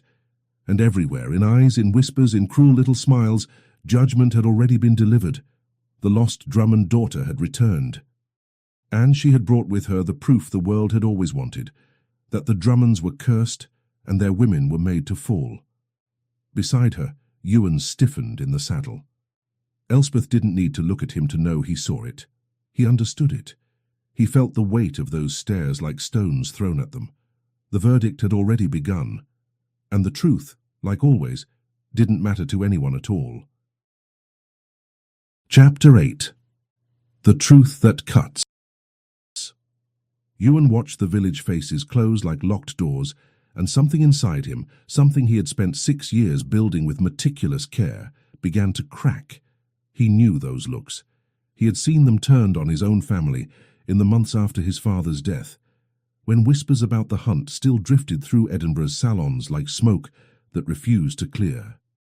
He knew exactly what they meant: judgment without trial, condemnation without court, ruin without a single word needing to be spoken aloud. And now, because of him, Elspeth would endure the same fate. "Where is your family's house?" he asked, keeping his voice low and controlled. She pointed with an almost imperceptible tilt of her head, shoulders rigid beneath her worn shawl. She said nothing. She didn't have to. The silence between them spoke more loudly than any explanation could. They rode through Glencairn's narrow streets under the weight of dozens of stairs. Ewan felt each one like needles against his skin, not for himself, but for her. Because he could leave. He could return to Strathmore, to his title, to the protection his name still brought him. She didn't have that option. She would remain here in this village that had already condemned her, carrying a shame she had not earned. The Drummond house stood at the edge of town, a modest structure of grey stone that had clearly known better years. The roof needed repair, the windows were clouded with damp, and the small garden out front was nothing but mud and melting snow. Nothing about it suggested that its occupants had once moved through Edinburgh's brightest rooms. Before either of them could dismount, the door flew open. A young woman appeared on the threshold, brown hair pinned into a hurried knot, dark eyes widened with disbelief, a flower-stained apron over a simple dress. She was shorter than Elspeth, sturdier, her face marked by sleepless nights and too many worries for her age. "Elspeth?" Her voice came out strangled, barely more than a torn whisper. "Elspeth?" The cry that followed startled birds into the air. The young woman, Moira, Ewan realized, ran toward them with a speed that denied the exhaustion in her face. Elspeth barely had time to step down before she was swallowed by an embrace that looked as if it meant to fuse them into one person again. "We thought you were dead," Moira sobbed into her sister's shoulder. "We thought, when the snow wouldn't stop, when the men came back from the searches with nothing." Aileen cried until she had no tears left. "Mother asks for you every night." "I'm here," Elspeth murmured, her voice soft and broken. "I'm here, Moira. I'm alive." Ewan dismounted in silence and took a step back. He had no place inside that reunion, no right to witness an intimacy that his hatred had almost destroyed. Another figure appeared in the doorway, smaller, more fragile, with red hair identical to Elspeth's and brown eyes swollen from recent tears. Aileen, the youngest, the one who still believed in happy endings. She didn't run. She stood trembling on the threshold, as if afraid her sister was a mirage that would vanish if she moved too quickly. It was Elspeth who freed herself from Moira and approached, slow and careful, the way one approaches a frightened animal. "Aileen, you promised you'd be back before lunch." The girl's voice was thin, sharp with hurt. "And it's been a month." "I know," Elspeth swallowed. "The storm caught me. I nearly died. But you didn't." "I didn't, because someone found me."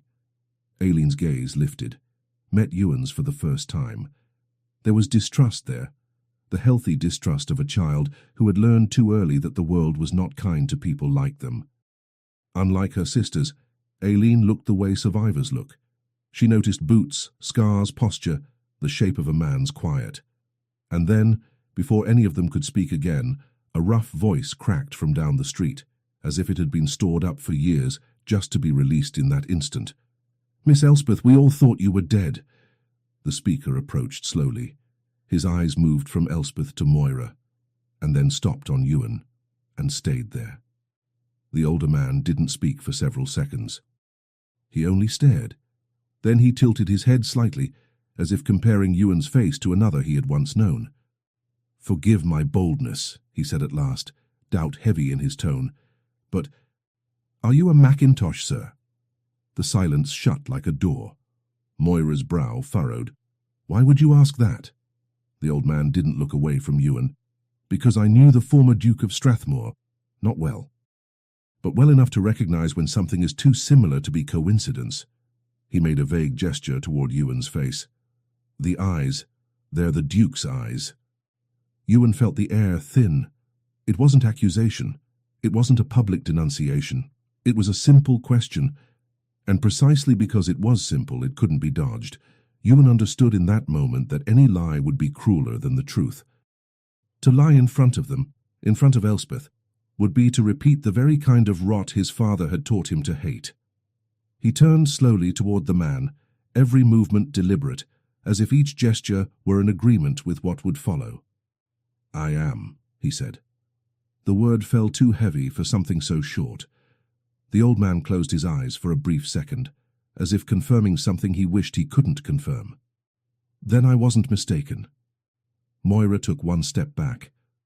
"The son," she breathed. "You're the son of the man my father—" She didn't finish. She didn't need to.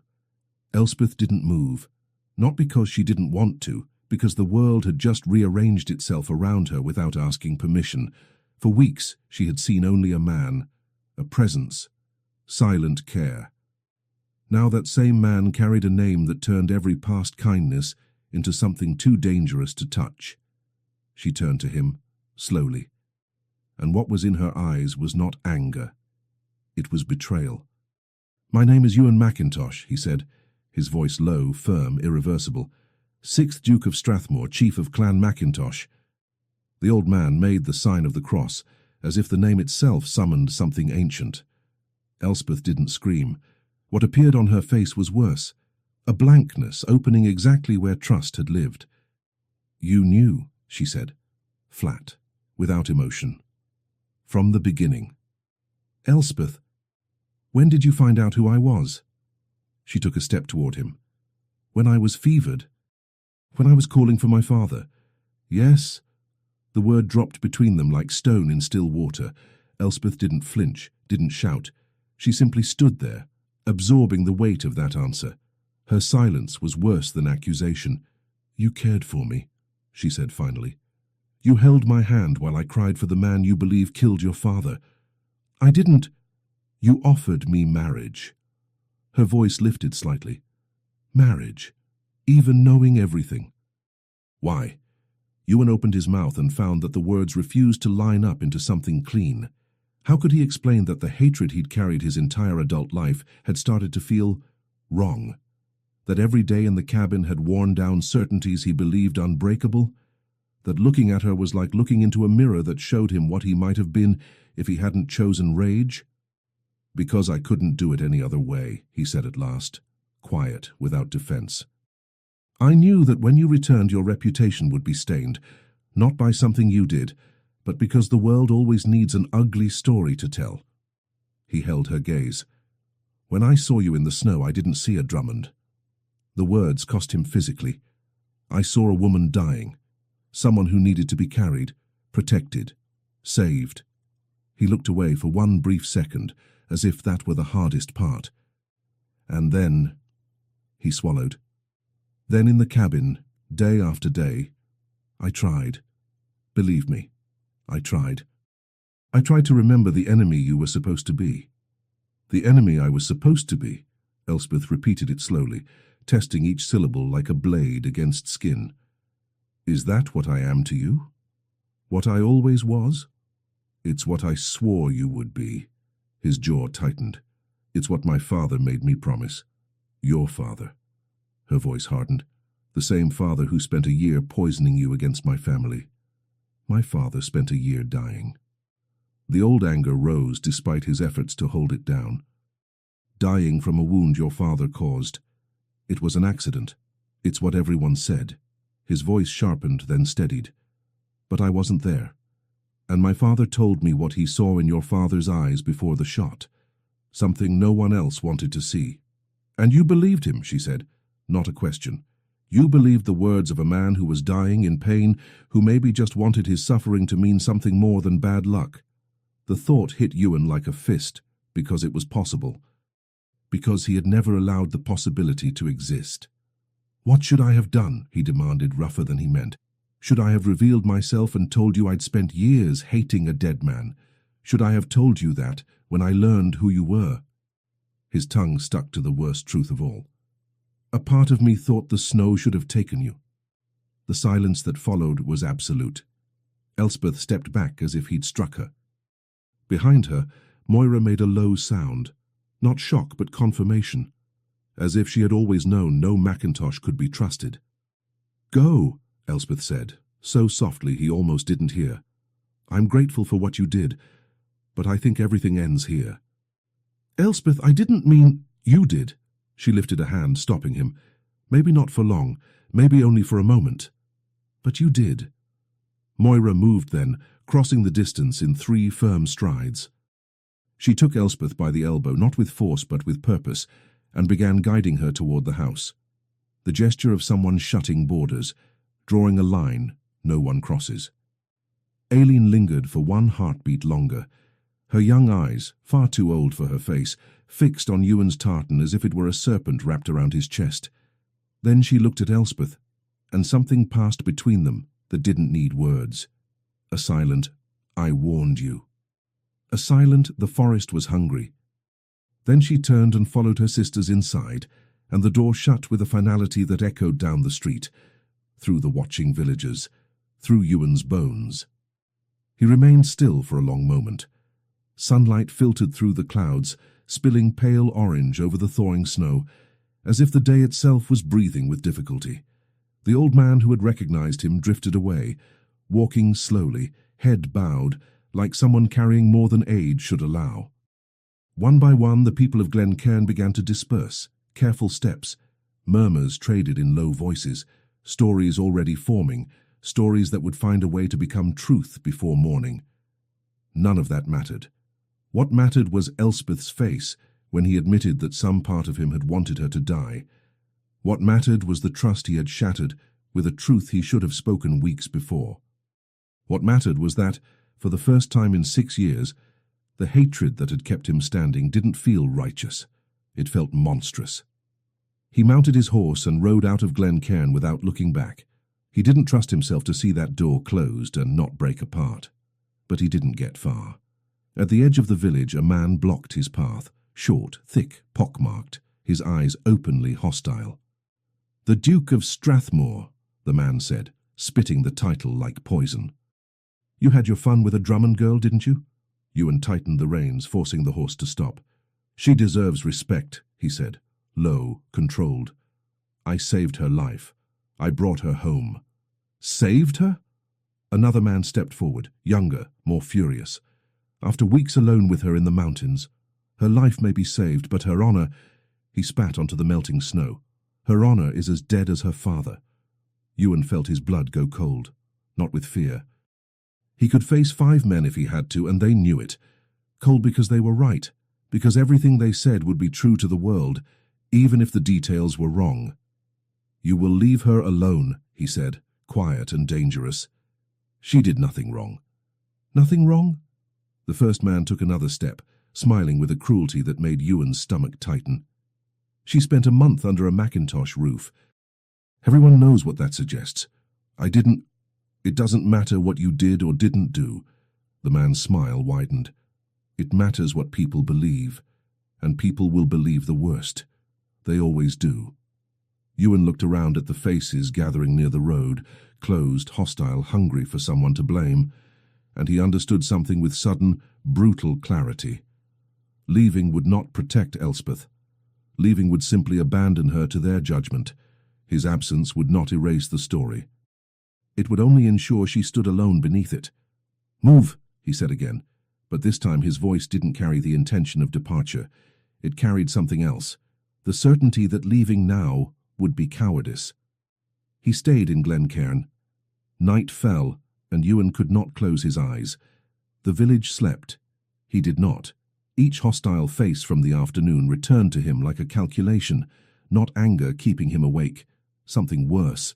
The certainty that he had to act before silence did more damage. Because if he let the story harden without a fight, Elspeth would be buried alive, and he would be the one who handed them the earth. Chapter 9. Glencairn Square. The square was far too crowded for an ordinary afternoon, and after becoming the favourite subject on every village corner, Elspeth would not have been there at all if she hadn't been summoned by the weight of a visit. She understood that before she even saw Ewan. There was a different murmur in the air, voices too low to be innocent, too loud to be discreet.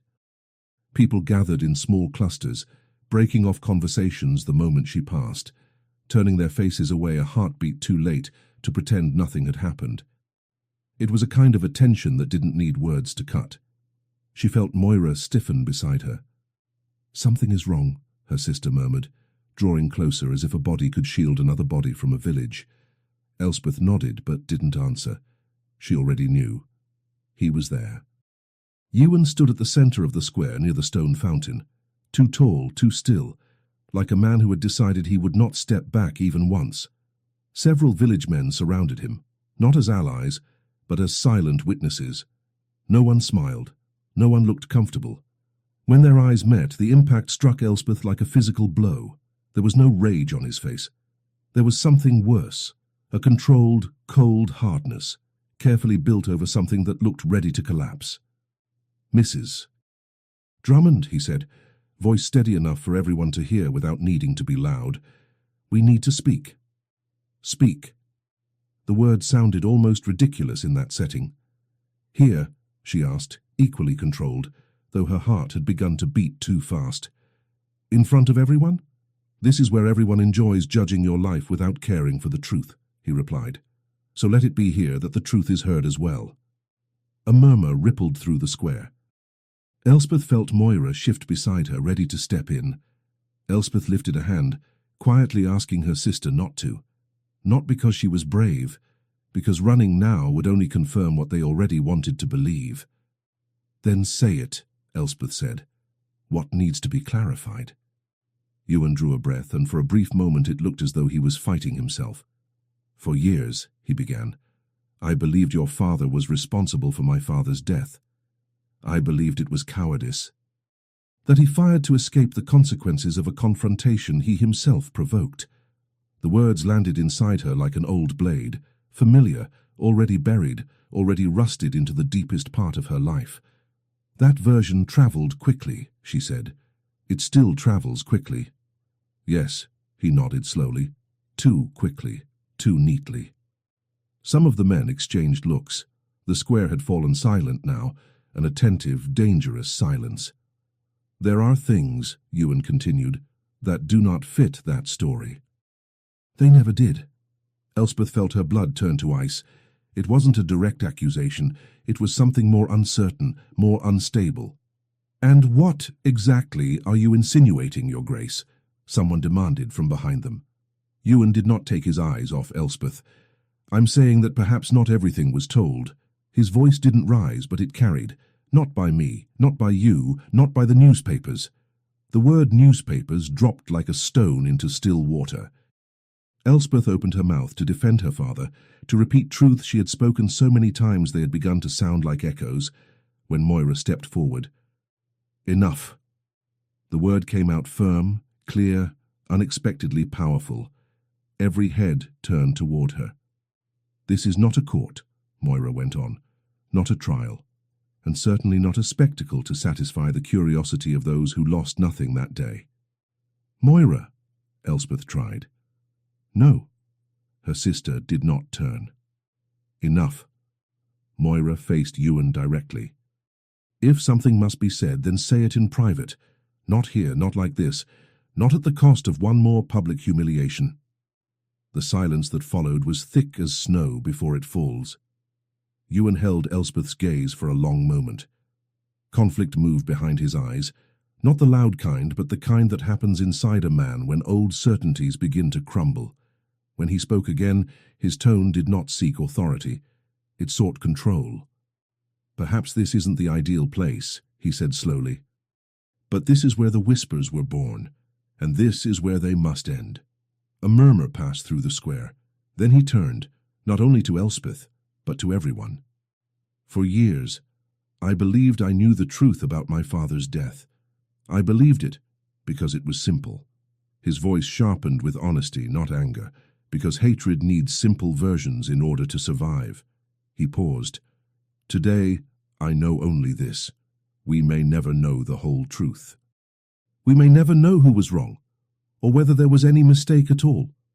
Some men traded glances, others frowned, frustrated by the lack of a verdict.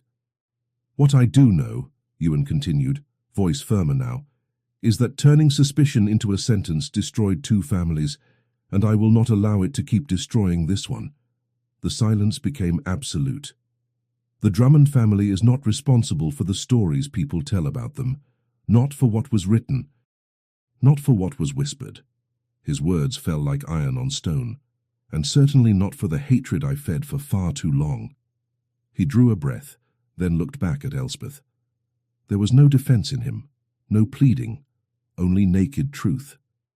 Perhaps I could have kept hating your family, he said, voice lower. If I hadn't found you in the snow that day, if I hadn't heard you calling for your mother while you burned with fever, if I hadn't seen the fear in your eyes when you spoke of your sisters. His jaw tightened, and he stopped himself mid-thought. If I hadn't realized that anger was easier than truth. And the truth is, Elspeth asked, barely above a whisper. He looked at her without walls. That I can no longer look at you as the enemy I chose to believe existed. The words hung in the air, bare, unadorned, without romance, without promise. The marriage proposal, he went on, was not redemption. Not heroism. It was the only way I knew how to keep the world from destroying you, after everything else has tried to. A long silence followed, not comfortable, not solved, but honest. I didn't want to watch your ruin as if it were inevitable, Ewan said, voice quiet but steady enough to cross the square. I didn't want you to carry alone the weight of rumors I helped create. I didn't want you paying for hatred you never earned. He inhaled before continuing. So in front of everyone I do what is within my power. Not to erase the past, no one can, but to interrupt it. He turned fully to her. I ask you to accept my name, my protection, and my responsibility. He hesitated. Not weakness, but respect. I know it is not a name that brings you comfort. I know it carries shadows. His shoulders squared. But it is the only one I can offer to stop this story from continuing to hurt the ones who did not write it. His gaze did not waver. I do not ask for gratitude. I ask only that you choose with me not to repeat what was imposed on us. The square remained utterly silent, and in that moment it was not a duke speaking. It was a man accepting, at last, the real weight of his own choices. Elspeth held her silence for several seconds, not the silence of hesitation, the silence of choosing each word the way one chooses where to step. When she spoke, her voice did not tremble. You speak of protecting my name, she said, eyes locked on his, as if this village still recognizes it as something worth guarding. A few faces turned away, others stiffened. I don't ignore what's being offered, she continued, and I won't pretend I don't understand the weight of your gesture. Her tone sharpened, controlled, but don't mistake it for forgiveness, or for forgetting. What happened between our families will not be resolved in a square. She lifted her chin. Not with a request, no matter how public it is. She drew in a slow breath, feeling Moira at her side, steady as an anchor. Still, Elspeth paused, brief, measured. I refuse to let my name be dragged as though I, or my sisters, committed a crime. The silence was absolute now. If I accept, she said at last, it will be by choice, not by fear, not by gratitude, not to silence gossip. Her eyes did not leave his. It will be to interrupt this violence disguised as morality. She stepped forward. I will marry you. The sentence fell clean, without ornament, not as absolution, not as a promise of affection, but as a conscious agreement, made before everyone, so that no other woman is treated like a social corpse for something she did not do. A murmur crossed the square, but no one dared interrupt. What comes after, Elspeth concluded, belongs only to the two of us, and it will not be decided here. Then she turned, gripping Moira's hand with quiet firmness. And now, if there is nothing else left to judge, she said, looking around the faces that had fed on her shame, I'm going home. And she did, leaving behind a square suspended in silence, and a man who finally understood that this marriage had not been granted. It had been negotiated as equals. Chapter 10. Husband and Wife. The ceremony took place 3 days later. There were no banns read in church, no invitations sent to neighbouring families, no trace of the wedding Elspeth, daughter of a viscount, had once imagined for herself. There was only the small stone church of Glencairn, Reverend MacLeod, who had known the Drummonds long before the fall, and a handful of silent witnesses. It was early, the sky still heavy with low clouds, the cold slipping through the ancient cracks in the walls. Ewan watched Elspeth walk down the narrow aisle with an attention that bordered on pain. She wore a simple dark blue wool dress. No embroidery, no lace, no adornment that suggested celebration. There was no veil, no flowers. Her red hair was pinned into a low knot, a few loose strands escaping, as if even they refused full discipline that day. There was only her, not as a dreaming bride, not as a victor, but as someone making a decision too difficult to be decorated. She did not smile when she reached the altar. Ewan had not expected her to. What stood between them was not joy, not yet. It was a quiet agreement, a fragile truce, a choice made against the weight of the past, not in spite of it.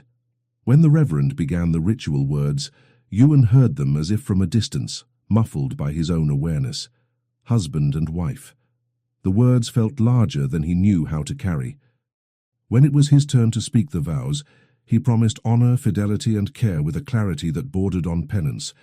He did not promise love, not yet, but he promised not to repeat the inheritance of ruin he had been given. When Elspeth spoke, her voice remained steady, though her hands trembled slightly when she placed them in his. She said yes, without illusion. And somehow, that made everything more serious. When the Reverend declared them joined, Ewan leaned in to kiss her. At the last instant, Elspeth turned her face. His lips touched only her cheek, cool, restrained, distant. It was not rejection. It was a boundary, a clear reminder that marriage did not erase wounds, did not dissolve the past, did not grant intimacy by decree. Ewan accepted the gesture in silence, the way he accepted everything from her now, with respect, without demand. The journey to Strathmore filled the rest of the day. Elspeth travelled in the carriage with Moira and Aileen, her condition accepted without argument. Their mother would remain in Glencairn until she was strong enough to travel, under care paid for by Ewan. He rode beside the carriage, preferring the cutting cold of open air to a closeness not yet permitted.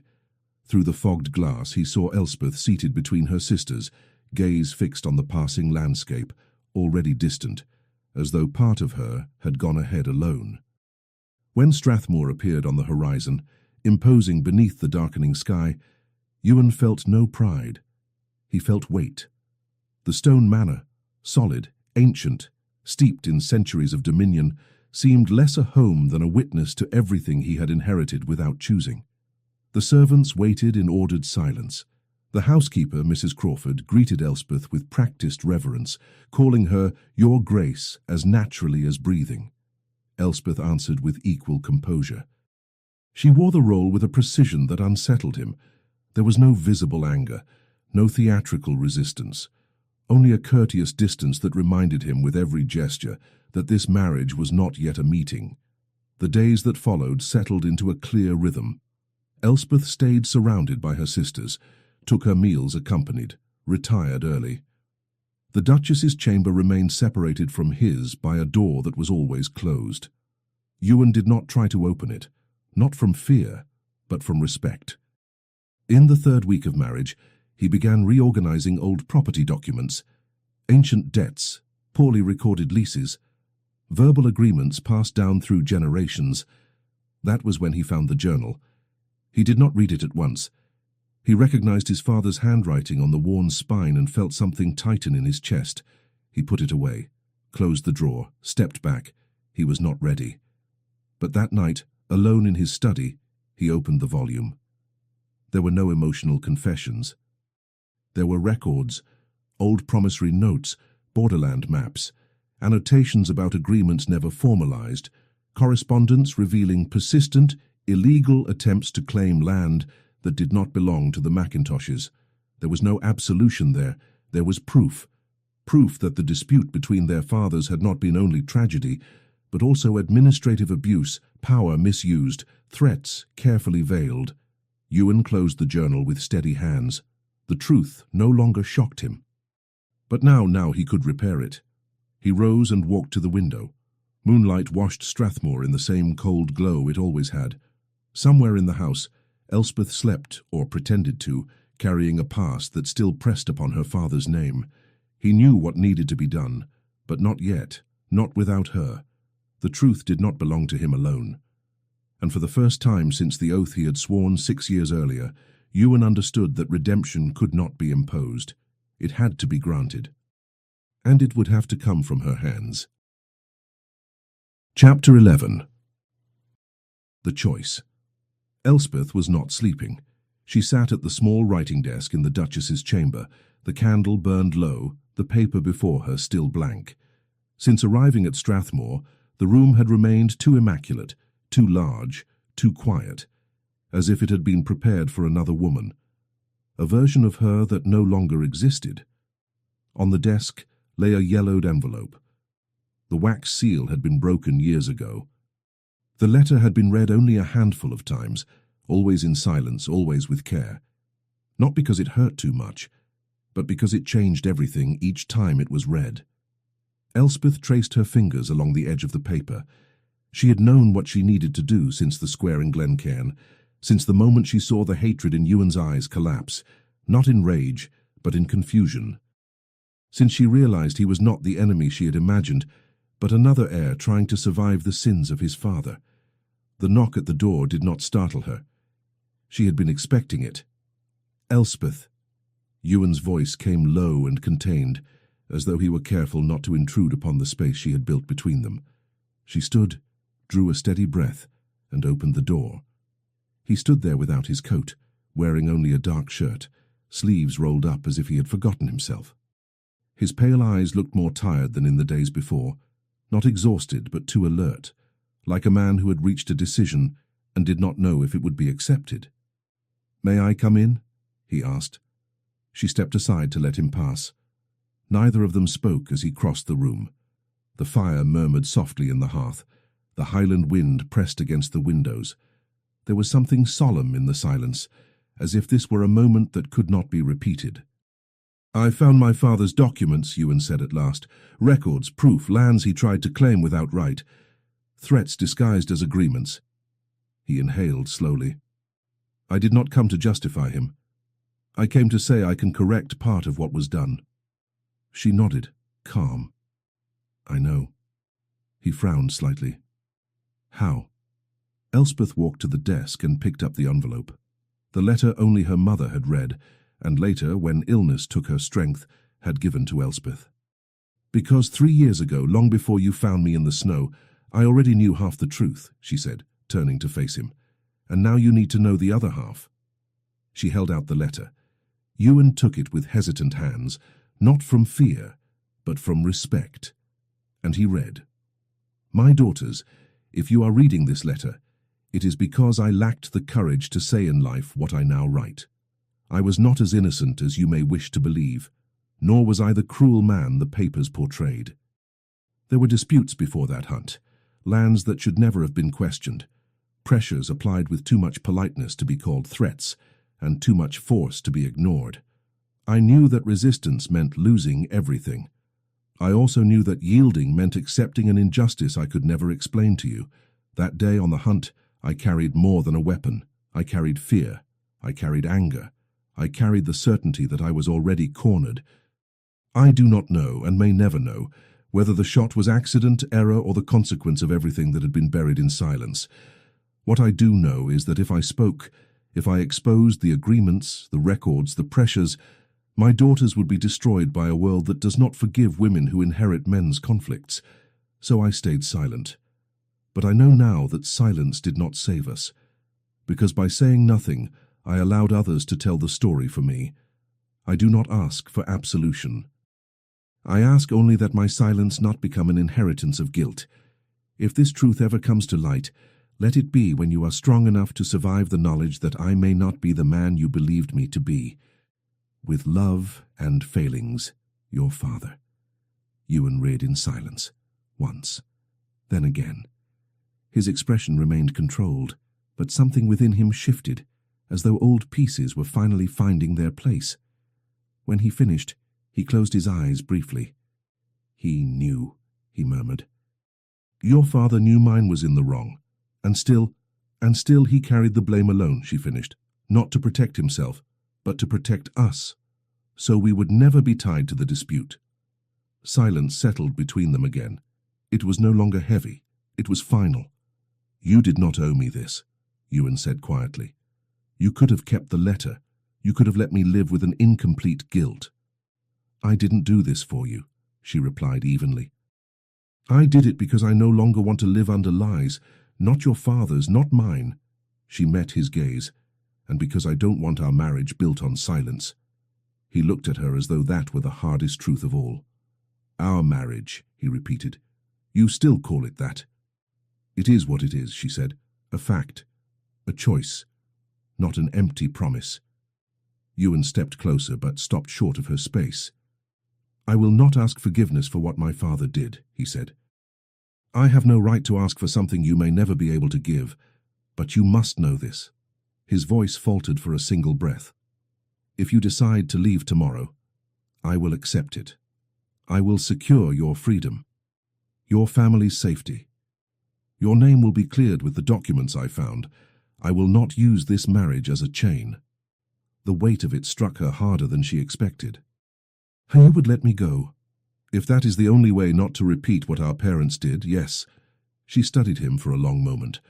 The man before her was not the commanding duke of the square, nor the silent rescuer of the storm.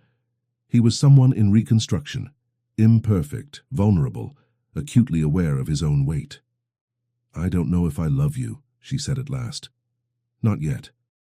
And perhaps never in the simple way books promise. I'm not asking for that, but I do know I don't want to run anymore. She stepped closer. Not from the truth, not from you, not from what might exist if we are honest enough to endure it. Ewan held his breath. That means? It means I will stay, she said, firm. Not out of duty, not out of fear, but because I choose to try. She placed her hand over his chest, feeling his heart race beneath her fingers. I know what you did in the square was not easy. I also know it is not easy to learn your father was wrong. That is why I choose to see whether the man I knew in the cabin survives the man of the title, whether what joined us in the snow can endure what awaits us here. He covered her hand with his.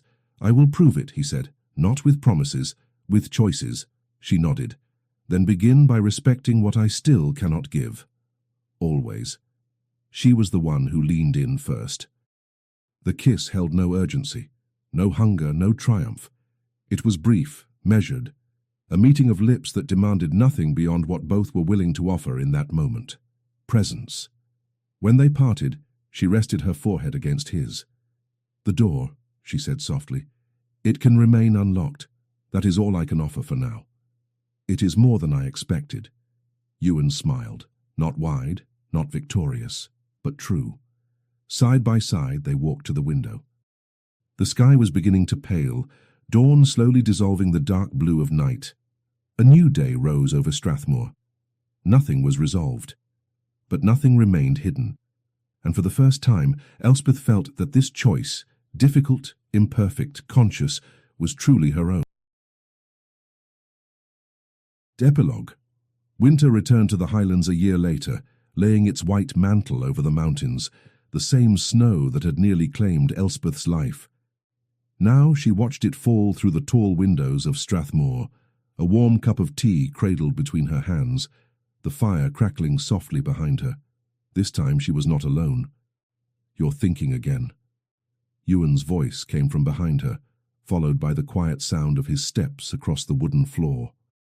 She felt his hands settle on her shoulders, his fingers easing a tension she had not even noticed she was carrying. A year of marriage had changed many things between them. The careful distance had given way to an intimacy built day by day. The awkward silences had become shared ones, and the door between their rooms was now merely a passage neither of them remembered closing anymore. I'm remembering, she said, leaning back until her head rested against his chest. Last year, the forest. You carrying me through the snow as if I weighed nothing at all. You barely did, he murmured, pressing a kiss to the top of her head. You were starving and frozen. I thought I'd lose you before we reached the cabin. But you didn't. I didn't. They stood like that for a long while, watching the snow spiral down over the gardens of Strathmore. Outside, the world lingered in that rare stillness only winter could create. Mother spent the entire morning planning the spring garden, Elspeth said with a faint smile, and then asked me for the third time today when she should expect a grandchild. Ewan let out a short, resigned laugh, amused despite himself. She seems to have recovered not just her health, but the energy to command the entire household. She has, Elspeth nodded. The doctor says the rest, the steady care, and the air here did more for her than any medicine. But I think it was the security. Knowing she no longer has to fight every day just to survive. She paused. For the first time since Father's death, she isn't waiting for the worst. She's waiting for the future, preferably with an air running through the corridors. Ewan laughed softly, resting his forehead against hers. So we're officially under pressure. Officially, Elspeth agreed, with great expectations. After a moment she added, changing the subject, I received a letter from Moira. The wedding is confirmed for the spring. Ewan smiled against her hair. Moira had met the son of a baron during a visit to Edinburgh in the autumn, a serious, kind man who treated her as though she were made of something precious. It was not a grand title, but it was a good man. And after everything Moira had carried for the family, she deserved a good man. And Aileen, he asked. Still refusing every suitor, Elspeth laughed softly. She says she won't marry until she finds someone who makes her feel what... She stopped, colouring faintly. What you feel for me, Ewan prompted gently. Those were her words, not mine. But are they true? Elspeth turned in his arms, lifting her face to meet his eyes. Eyes that once had seemed carved from ice now burned warm and alive, holding something she could finally name without fear. They are, she said. They are the truest thing I know. Ewan bent and kissed her, not the hesitant kiss of that first night in her chamber, but the kiss of a husband and wife, of lovers who had crossed fire together and found something worth keeping on the other side. When they parted, he held her face in his hands, his thumbs brushing her cheeks. I have something for you. A gift. To mark the anniversary. 1 year since I found you in the snow. You remembered the date. I remember every detail of that day, he said, his gaze darkening with memory. Every snowflake. Every second until I reached you. Every heartbeat I counted, afraid the next would be the last. Her throat tightened. What is it? She asked softly. Ewan stepped back and drew a small yellowed envelope from his coat pocket. It was sealed with red wax, stamped with the Macintosh crest. Open it. Her hands trembled as she broke the seal and read. As understanding dawned, tears spilled freely down her cheeks. It was a deed, an official transfer of ownership. The lands along the border between Strathmore and the former Drummond holdings, the very origin of the tragedy between their families, now belonged to her. Not to the duchy, not to the Macintoshes. To Elspeth Macintosh, Duchess of Strathmore, to do with as she wished. The records have already been recognised by the Edinburgh court, Ewan said gently. They can no longer be contested. She looked up, unable to speak. The debt my father tried to enforce, he continued. The promise used to justify threats and destruction. Those lands should have belonged to the Drummonds from the beginning. My grandfather took them dishonourably. My father tried to keep them the same way. He tightened his grip on her hands. I'm returning what was always yours by right. Ewan, it isn't enough, it never will be, he said quietly. But it's a beginning. He kissed her hands, one by one. A sign that we don't have to repeat their mistakes, that we can choose another path. Elspeth said nothing. She simply fell into his arms, pressing her face to his chest as the tears came without restraint. He held her tightly, murmuring soft words in Gaelic she did not fully understand, but which sounded like promises. When she pulled back, he was smiling, that rare, honest smile she had learned to love. There's one more thing, he said. More. One last thing. Ewan took her hand and led her through the corridors of Strathmore, wrapping her in his coat before guiding her out into the cold. The path carried them away from the house, toward a stand of oak trees she did not yet know well. And there, surrounded by ancient branches dusted with snow, stood a cabin. Small, built of dark stone. A thin thread of smoke rose from its chimney. I had it built in the summer, he said almost shyly, for when you want quiet, for when you need a place that's yours. He hesitated. Or ours, if you wish. Elspeth stood motionless for a moment, then began to laugh, a sound broken with tears and freedom. You rebuilt the place where I fell in love with you. I hoped that's how you'd see it. It's exactly how I see it. She kissed him there beneath the falling snow, a kiss full of gratitude, love, and promise. "Don't die on me now," she said, echoing the first words he had spoken to her in another life. "Don't make me do that work again." Ewan laughed, warm and deep. "I don't intend to," he said, lifting her into his arms. "I have far too much to live for now." He carried her across the threshold as one crosses a final boundary. Inside, the fire burned bright, soft blankets waited, and a kettle already sang. Everything was ready. "Welcome to our refuge, my Duchess," he said, "our place away from the world."